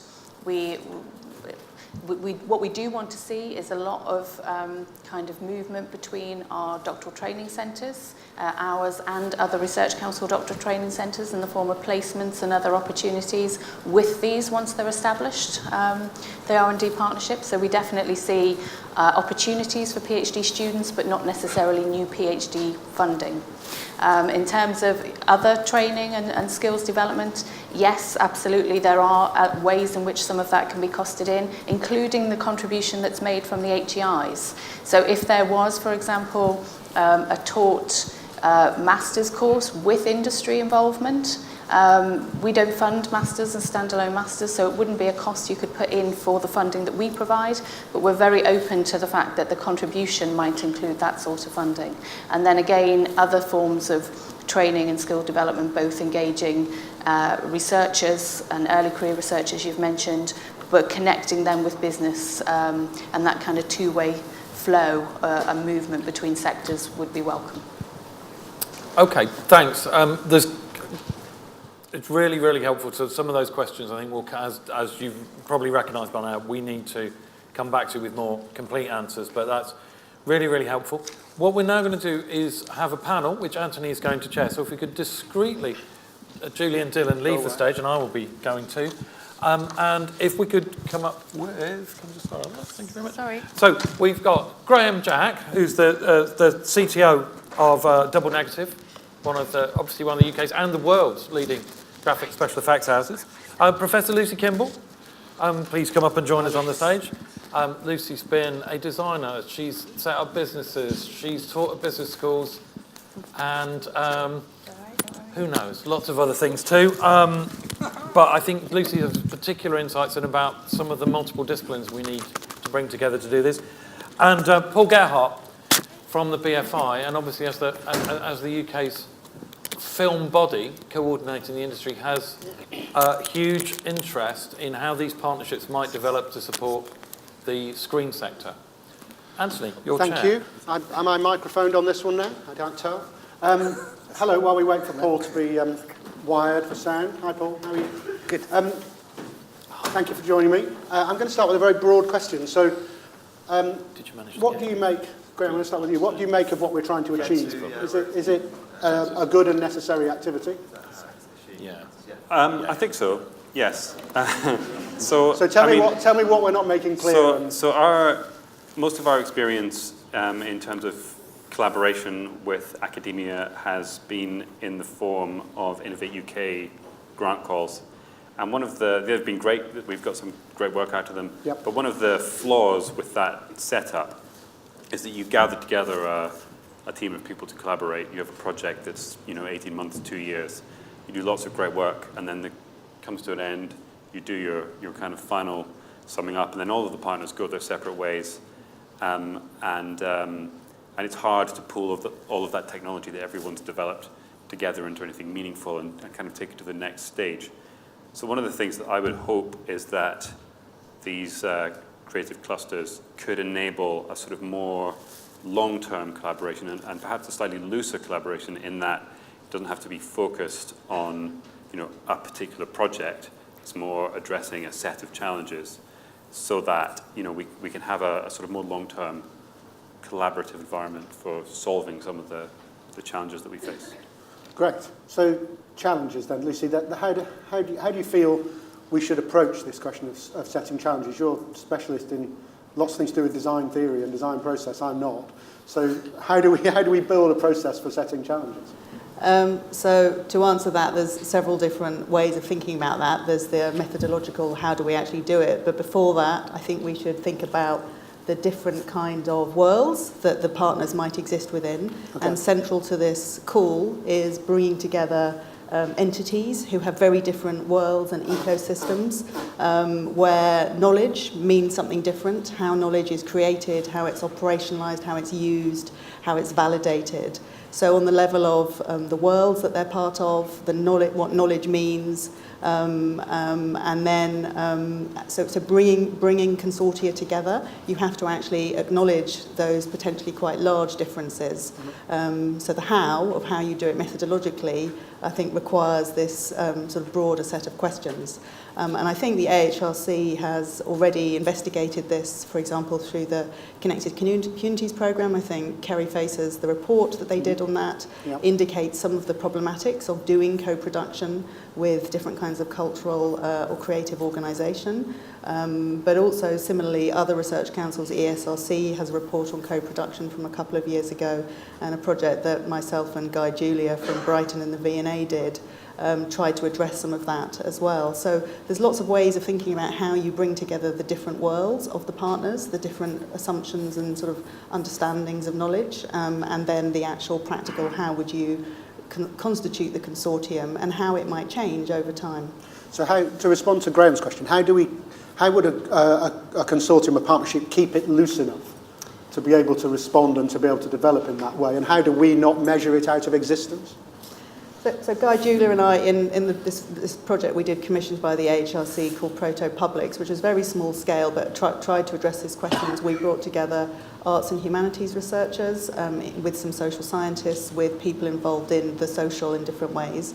Social design was the main topic. We propose that there's a kind of two-stage research, so drawing on agile terminology for those of you familiar with software, ways of working, so that you recognise that there's different stages, and in your first phase you might bring together and prototype your consortium, its questions, its challenges, its methods, its data sets, its activities, and then you might have a second phase where that's actually quite different, so the construction or the architecture of your project and its timescales requires careful thinking, and there is some research literature to help with that. And so Graham, if you're listening to that, and that from my life as a producer in games and telly and all sorts of things, that sounds like making a project to me. That sounds like you start out in a place, you think you roughly know where you're going, and then you end up going somewhere different. So what hasn't worked previously in research collaborations, how with you? Don't need to name any names or tell us how much it cost, but you know, where does that fall down? Because what Lucy is saying, I think what Lucy's saying, it definitely rings true that you have organisations with very different ways of thinking, who operate on very different timescales, and trying to bring those together to kind of come up with to achieve a common goal can be challenging, and maybe that's something that's not thought about and addressed enough. You know, some of the projects that we've done, you know, for us, a visual effect project might be an 8-month project. The longest might be 12 months. You know, that's the sort of cadence that we think on, whereas, you know, with the universities and HEIs, they're kind of looking at much longer term research. So trying to balance those two goals has been where we've seen challenges. And so how long might you have to put together a project? You know, from a can you do this to a start? Is that another challenge, that the timescales of getting things going are different between the industry and the HEIs? Possibly, yeah. I mean, yeah, in terms of a research project, I think that the challenge there is just that the HEIs have, you know, they do this all the time, whereas for us, we haven't got a large standing body of people who are good at putting grant proposals together. Right. So that can be a challenge. So Lucy, I think you'll be hopefully pleased to know that it should be clear in the call document that we have left open the option that the way you define your challenge might change quite significantly from a very broad challenge into a sequence or set of more defined challenges. In part responding to your work, how will we keep the original bid in mind if there's a big change in what people suggest they want to do by the time they've spent 6 months or 9 months actually drilling down? So I think your emphasis on existing clusters and existing sets of relationships is helpful, but also leaving space for recognising emergence and change, and space for smaller emergent companies. There's the group who spoke earlier. Yeah. And also recognising the inequalities that might be there. There might be clusters set up in particular ways with historical investments and lack of access to some communities, some genders, etc., etc. So recognising the value of existing clusters and how they work, but also recognising the sort of ethical requirements to be open to emergence and be open to transformation and new kinds of ways of working. Excellent, thank you. So we'll probably come back to some of those themes, I imagine. Paul, so you're still at the BFI. It's an interesting sort of question for how a big strategic body like the BFI docks onto something like this, which is another big strategic entity. There are obviously collaborations between the AHRC and the BFI and relationships. How does it look from your seat, this programme of work? Well, that's a very interesting question, Andy. I mean, we only achieved IRO status very recently, so we need to be treated gently in this kind of world as we navigate our way through it.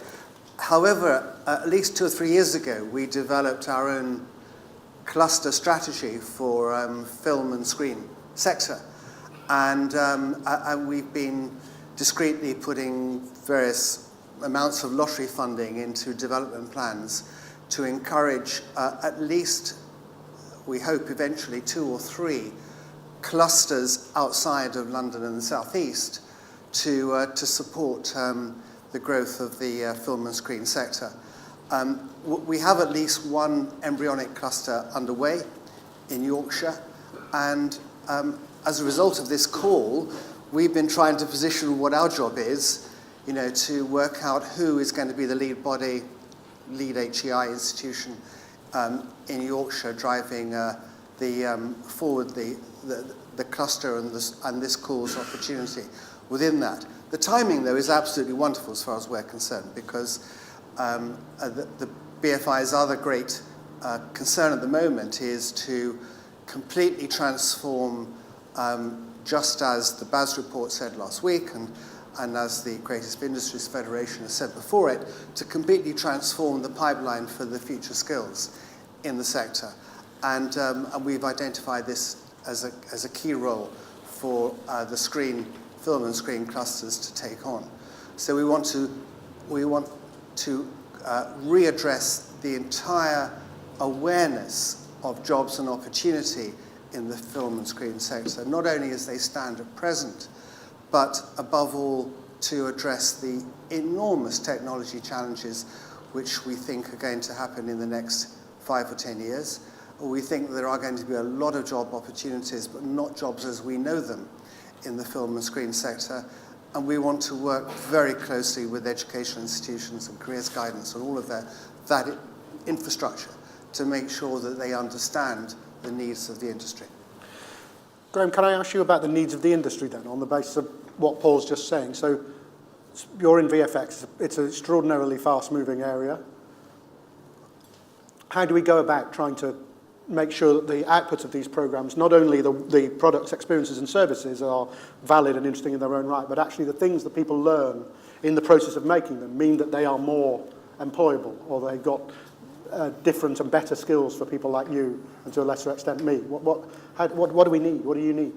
I mean, I think the more that we can create collaboration between the educational institutions and industry, the better.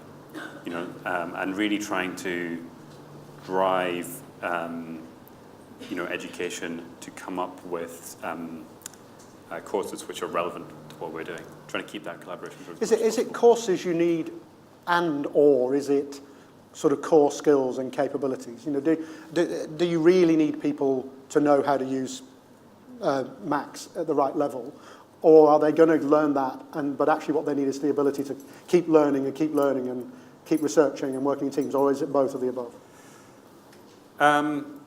It's both, really, and you shouldn't underestimate those kind of soft skills. I mean, the thing that we struggle with generally when we have students coming into the organisation is teamwork, people being able to accept feedback, work to a brief, things like that. Right. So there was a question about sort of PhD funding in the previous session, and I didn't sort of contribute at that point, but I also, for my sins, chair the Arts and Humanities Research Council's doctoral training partnerships programmes. And there's a tight answer, which is you can't use the money. There's a broader answer, which is, of course, we would love to know that there are people doing PhDs in topics which are relevant to the cluster, because that indicates that the cluster is embedded and the HEI is embedded with the activity of the cluster. But also, I've seen lots of research suggesting that higher level research skills, master's degrees and above, are becoming an entry requirement for large parts of the creative industries. Computer scientists in your business, people with masters in animation, I mean, is that true? I mean, we just look for the best candidates. We don't really care what their qualifications are. But so how do you tell? I'd love to say by a rigorous selection process, but often it's just taking a risk. Okay, that's interesting. So how, Lucy, back to design, I'm not just coming back to you for design and how do we do it questions, although it's really great to have advice from you. How do we ensure these kind of extra benefits sort of around the core of the funding? Things like skills development, things like research skills, but also going down into schools. How do we ensure those things are built in? Because if we're really talking about clusters, just design a program, if that's all right. If those things aren't built into clusters, for me it feels like there are two issues at stake. One is how deeply embedded are those HEIs in the clusters if they aren't working with local schools and possibly FE institutions? And two, are we really building the long-term sustainability of the companies in those clusters if we're not giving them a supply base of skills? So, if I may, I'd like to address the elephant in the room, which is other government policies. Oh, yes. Now, steam into that as quickly as you like.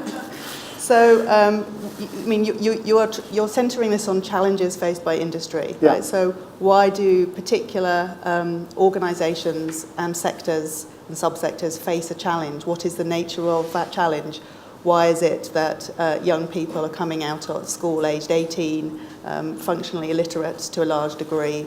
Why is it that young people coming out of university have large tuition fees, burdens, the STEM differences, the hollowing out of the FE sector, also weakness, the evisceration of the art foundations, which used to support and give a transition stage, particularly for young people who hadn't achieved well at school, but as a stepping stone to art and design education. So those are not in scope exactly, are they? No. But nonetheless, they shape the context in which individual organisations and individual sectors have a challenge. Sure. So these challenges are multi-layered, complex, have these legacies and histories directly from other kinds of education policy and other aspects of industrial policy. Sure. And so that's one of the questions for these consortia is how to construct something that is a doable, achievable project that nonetheless recognises the conditions in which we exist as a country at this moment in time. So were you here for Francis's presentation this morning? Yeah. So in a way, because they were, my interpretation, because it was very sectorally focused and geographically focused, they took on the whole thing to some degree, or they appear to have taken on the whole thing to some degree. How did you react to that presentation? Well, I'm from the same institution. I know that. And I think Francis is a visionary leader who has is constituting a kind of a version of a design institution in a very complex and also busy ecosystem that is London, and in a university where there's made up of 6 colleges. We have around in total 20,000 odd students across everything from art, design, architecture, fashion, textiles, jewellery, and media communications and many other things I can't remember. So it's a really complex, multiple set of ecosystems we're part of. But I think one of the strengths that we have, that the 6 colleges have as an institution, and other art and design institutions I have, which I know, which might not be the same for arts and humanities, more humanities-based entities, is that we have a close relationship to practice. Young people coming out, and not just young, but often young people coming out, who then go on to get hired in firms like yours, or set up their own thing, come back and work as an hourly paid lecturer, an associate lecturer. There's a lot of fluidity and closeness with the sector, which might look like knowledge exchange sometimes, which can be viewed as knowledge exchange or sites for research and so on. So. I'm not really answering your question, other than saying there's a huge resource there, and I think Francis and other senior staff inside art and design schools are trying to grapple with the potential that comes from art schools and their historic. For me, they're studios for society. Within Central St Martin's, which is one of the other constituent colleges of UAL, there's an emphasis on CSM Public, noticing both student interest in working on public and collective problems and issues, close working relationships, partly funded by the AHRC with, for example, London Borough of Camden and other local government, bits of local government. So there's a whole set of things that are very close to creative practice that are in art and design institutions that aren't necessarily visible as research, but are opportunities to intersect with some of these clusters. And there's something underpinning, for me, there's something underpinning what you're saying, which is to do with sort of porosity, to do with a two-way, a kind of permanent two-way relationship between the sector and the institution, which isn't the same, or maybe not coterminous with, but it's got relationship to whether or not you have a strategy for the sector or the creative industries, but it's not the same as. There's a sort of top-down and a bottom-up piece. Paul, that feels quite like the future skills in film sort of agenda, where you have a sort of top-level strategic, where you're also deeply involved in, not delivery exactly, but at least the sort of support of delivery and some of the funding of delivery. Yes, I think so. And I must say, I thought France's presentation was really inspirational. And I think, you know, in the film and screen sector, we can learn a lot from the way they're approaching their own particular industry.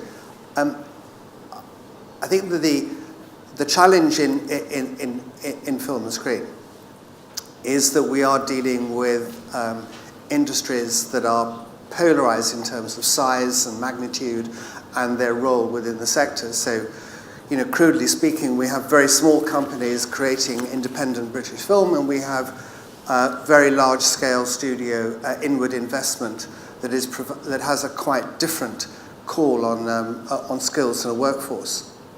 But one of the things about the cluster program and this particular call as well, which I think is very helpful, is that it enables us to pull together different programs we're all already involved in. So, for instance, we already have a network of 10,000 plus film clubs attached to schools throughout the UK. We also run a program of careers awareness in the film sector for 16 to 19-year-olds, which is selective and very successful. And as Anthony alluded to, we're about to award a nearly £20 million skills fund to support the new needs of the film and screen sector in the next 4 to 5 years.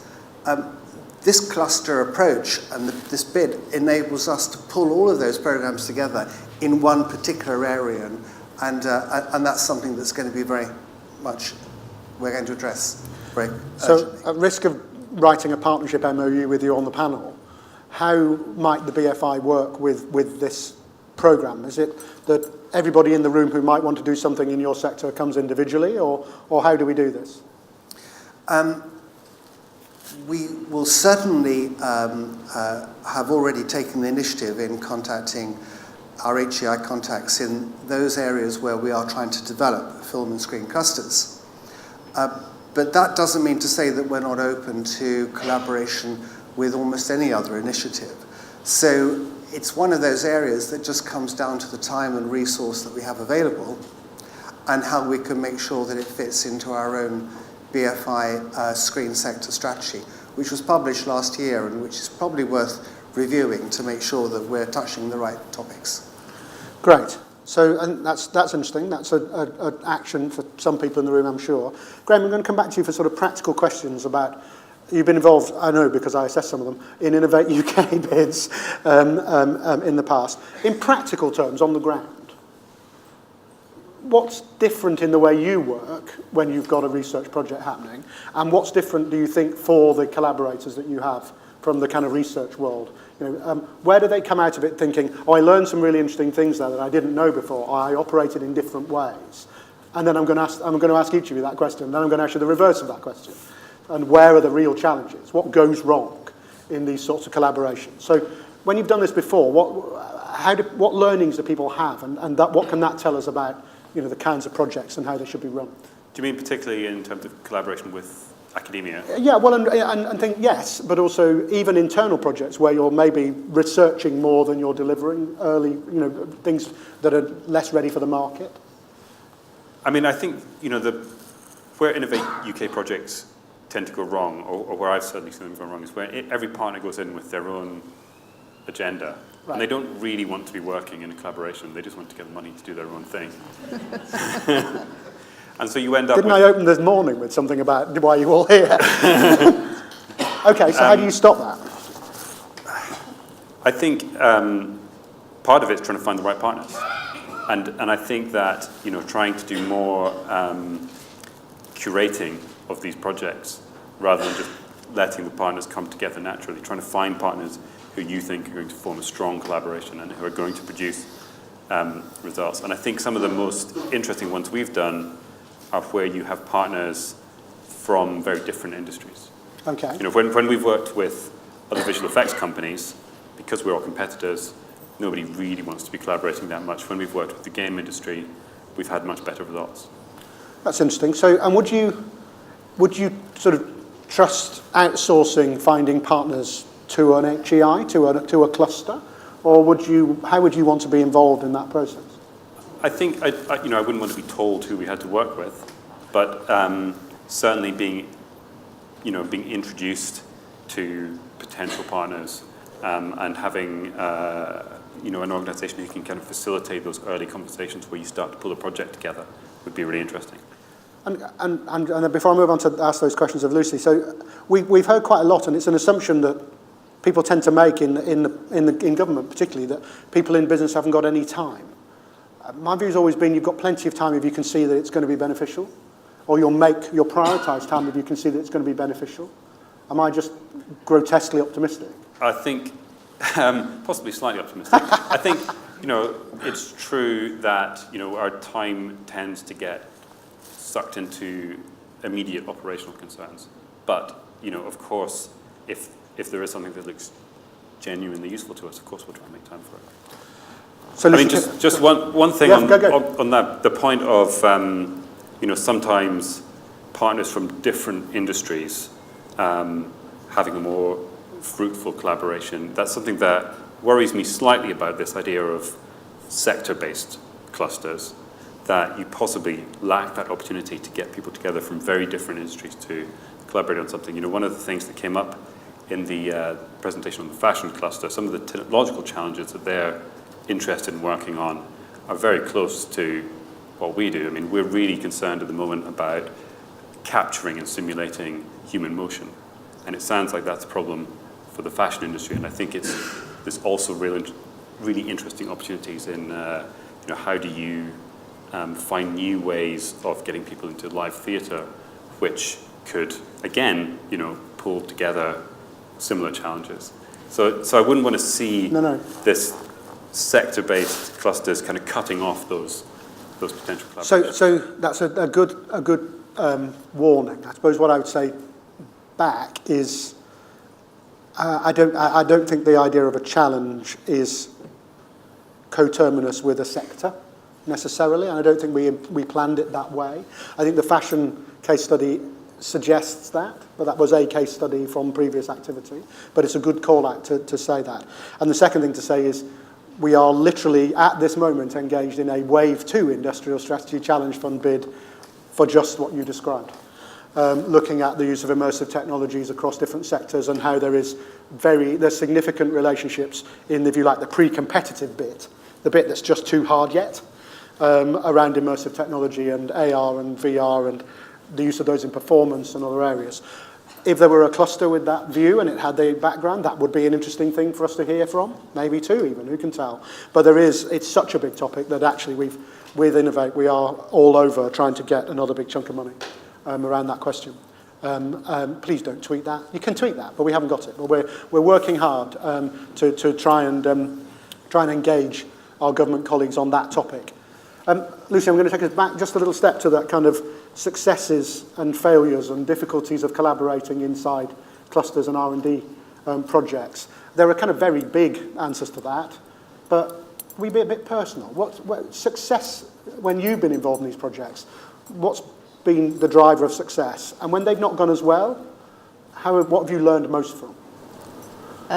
So UAL is currently a partner in a European-funded project about business models in arts organisations with many partners from, in total, 8 European countries. Right. So it's not research, it's a collaboration project within which we have a research and evaluation role with a range of arts-type organisations from funded networks through to micro theatre companies.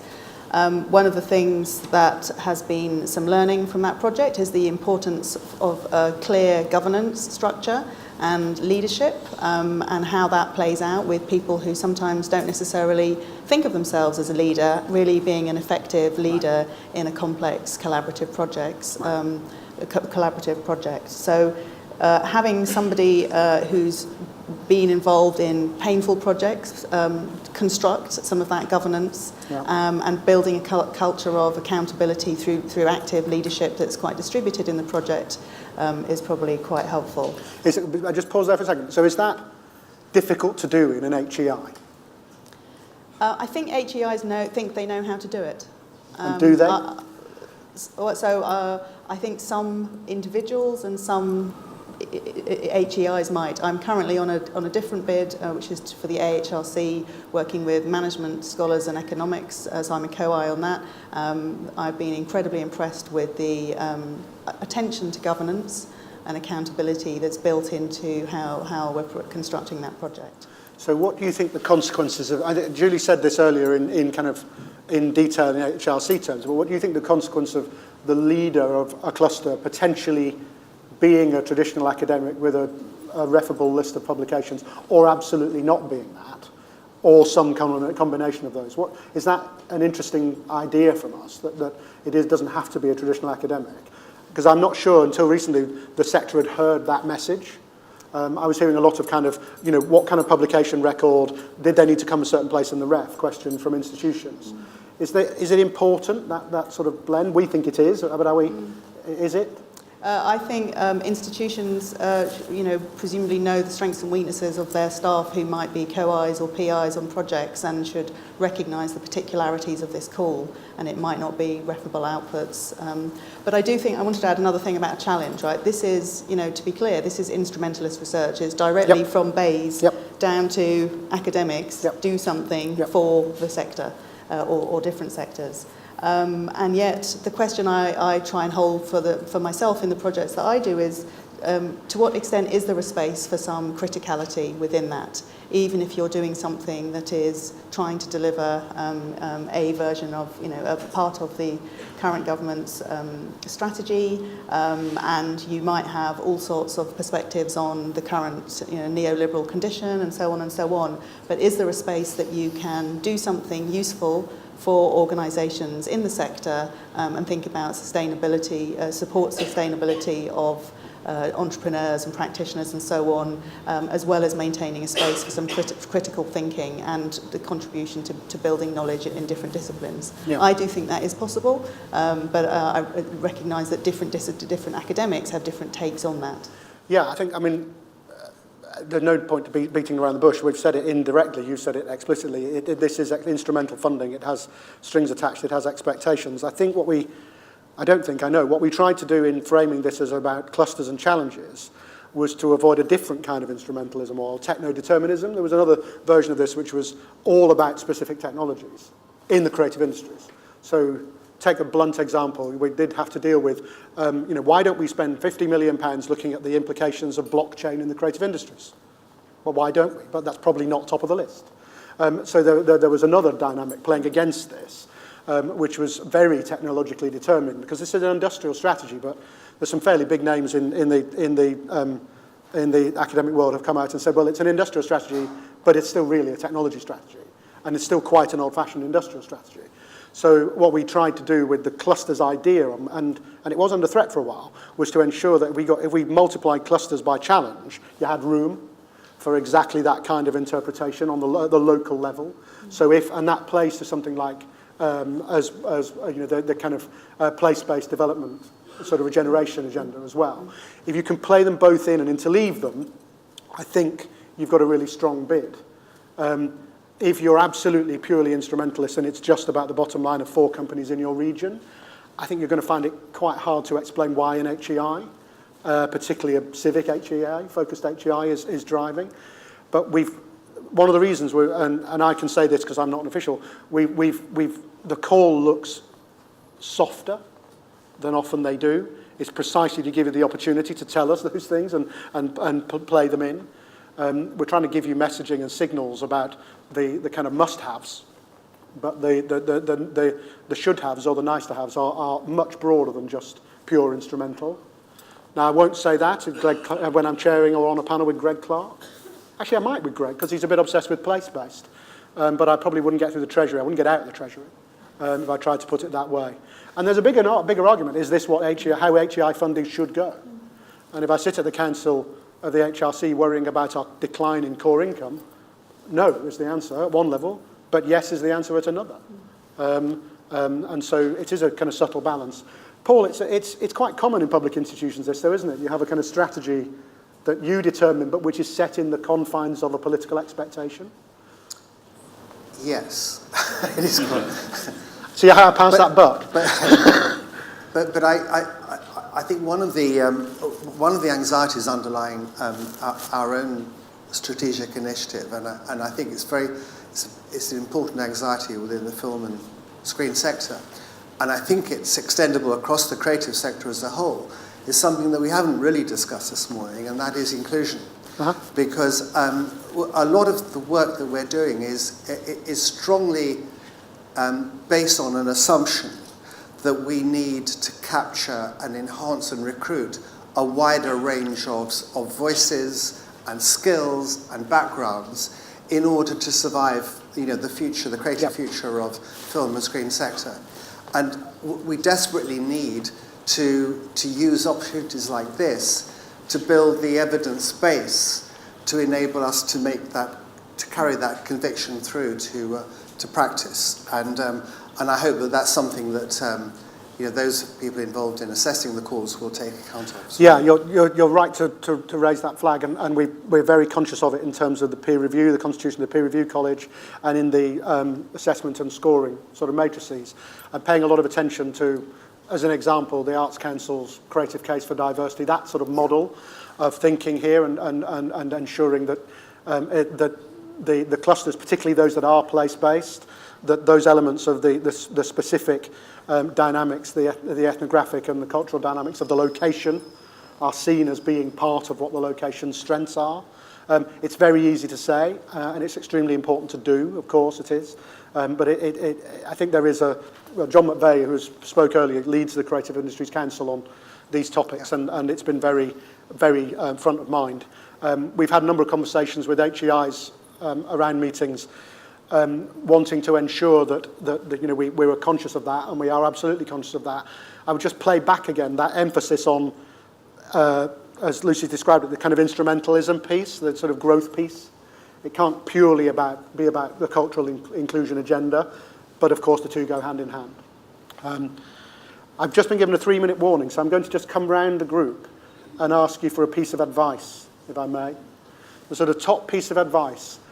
Because I actually did literally wake up in the night thinking, oh God, if this goes wrong, I'm going to be in front of the Public Accounts Committee in 4 or 5 years' time as the chair of the programme board. So top piece of advice to make sure that it works, this programme, and therefore that I don't, and none of us end up in front of the Public Accounts Committee. Top piece of advice, Graham. What would you do most in my chair? So I was thinking about this on the way in this morning, and kind of what I would want to hear and what I would want you to do. And I think you've kind of covered it, which is avoiding buzzwords and focusing on problems. Because I've been to so many of these kind of government-related funding things, and it's great to be at one where somebody hasn't mentioned Internet of Things, big data. You did say blockchain. I know, but I was taking the mickey, as I said. I was, to be fair, I was taking the mickey at the time. But yeah, it's really good to see something that is focused on problems and challenges and how we solve them, rather than ticking off technology buzzwords. Okay, so you're going to hold me to account to make sure we actually do that, and we don't drop back into buzzwords and HEI structures and all of that stuff. Okay, I'll take that one. Lucy? recognise the hard work involved and the resources required in doing multidisciplinary and interdisciplinary research across disciplines and across institutions, being open to a diversity of partners in that. Don't just assume it's structure it in the way that you would ordinarily, so work with data scientists, work with management scholars who have got absolutely lots to say about these topics, and recognise the work required and the resources required to do really effective, meaningful co-production with a diversity of partners, and put resource aside for all of that and appropriate governance structures in place. Yeah, wow. So, I mean, you're yeah, all of that. So we haven't done as much of this as you have, and so that sounds like that was the best pitch for involvement in the governance structure I've ever heard. There's lots of work we don't need to reinvent, isn't there? And it's becoming increasingly clear to me that there's a lot of stuff that's probably not in the AH domain, that isn't mostly in the AH domain, some bits, that we don't need to reinvent here on exactly those topics. I'm going to drill down. 1B, governance. How do we avoid governance strangling the partnerships or the programme? What are we got to do to make flexible but accountable governance? Question 1B. I'll come back to you if you like. I'll go to Paul. Paul, your one top bit of advice for me, and then I'm going back to Lucy on governance. Okay, so a very simple one. I don't assume that the objectives that you share at the beginning of a project or the time you put in a response to this call are going to stay shared right the way through. Keep coming back to them and reaffirming them and ensuring that you have a shared understanding of what they each are. Excellent. Which sounds like an argument for flexible and agile governance. Yeah. I mean, so KPIs, but allow them to change? If the project is constituted as an opportunity for all partners, recognising their different scales, different intensities of how they work and when and where they work, constructing that intelligently together, so it's a collaborative, the project itself is a collaborative prototype that changes, right. Rather than, yes, and there's KPIs, and one of your things was measurable, etc. You need to have that, but you need to have a shared sense of we're going on this journey or through this inquiry together, and recognising the different stakes that it has for different partners. For a co-I who's an academic with a load of peer review thing, that's maybe produces some of those along the way. Yeah. For a medium-sized business, it produces different kinds of outcomes. So really early on, recognising those different outcomes, which, yes, produce some KPIs, but it's more about the shared sense of inquiry and learning together. Excellent, really helpful. So I've just had a masterclass in how to put a programme together, which I'm really grateful for. I hope it was interesting for you. I think we're going to call it a day there and move to lunch or the end if you're not staying on. Can we put the timings back on? I can't, but somebody can. Yes, somebody will. The timings of the call. I'd like to say thank you while Julie does that to Dr. Paul Gerhardt, Professor Lucy Kimbell, and Graham Jack, my panellists. Thank you very much.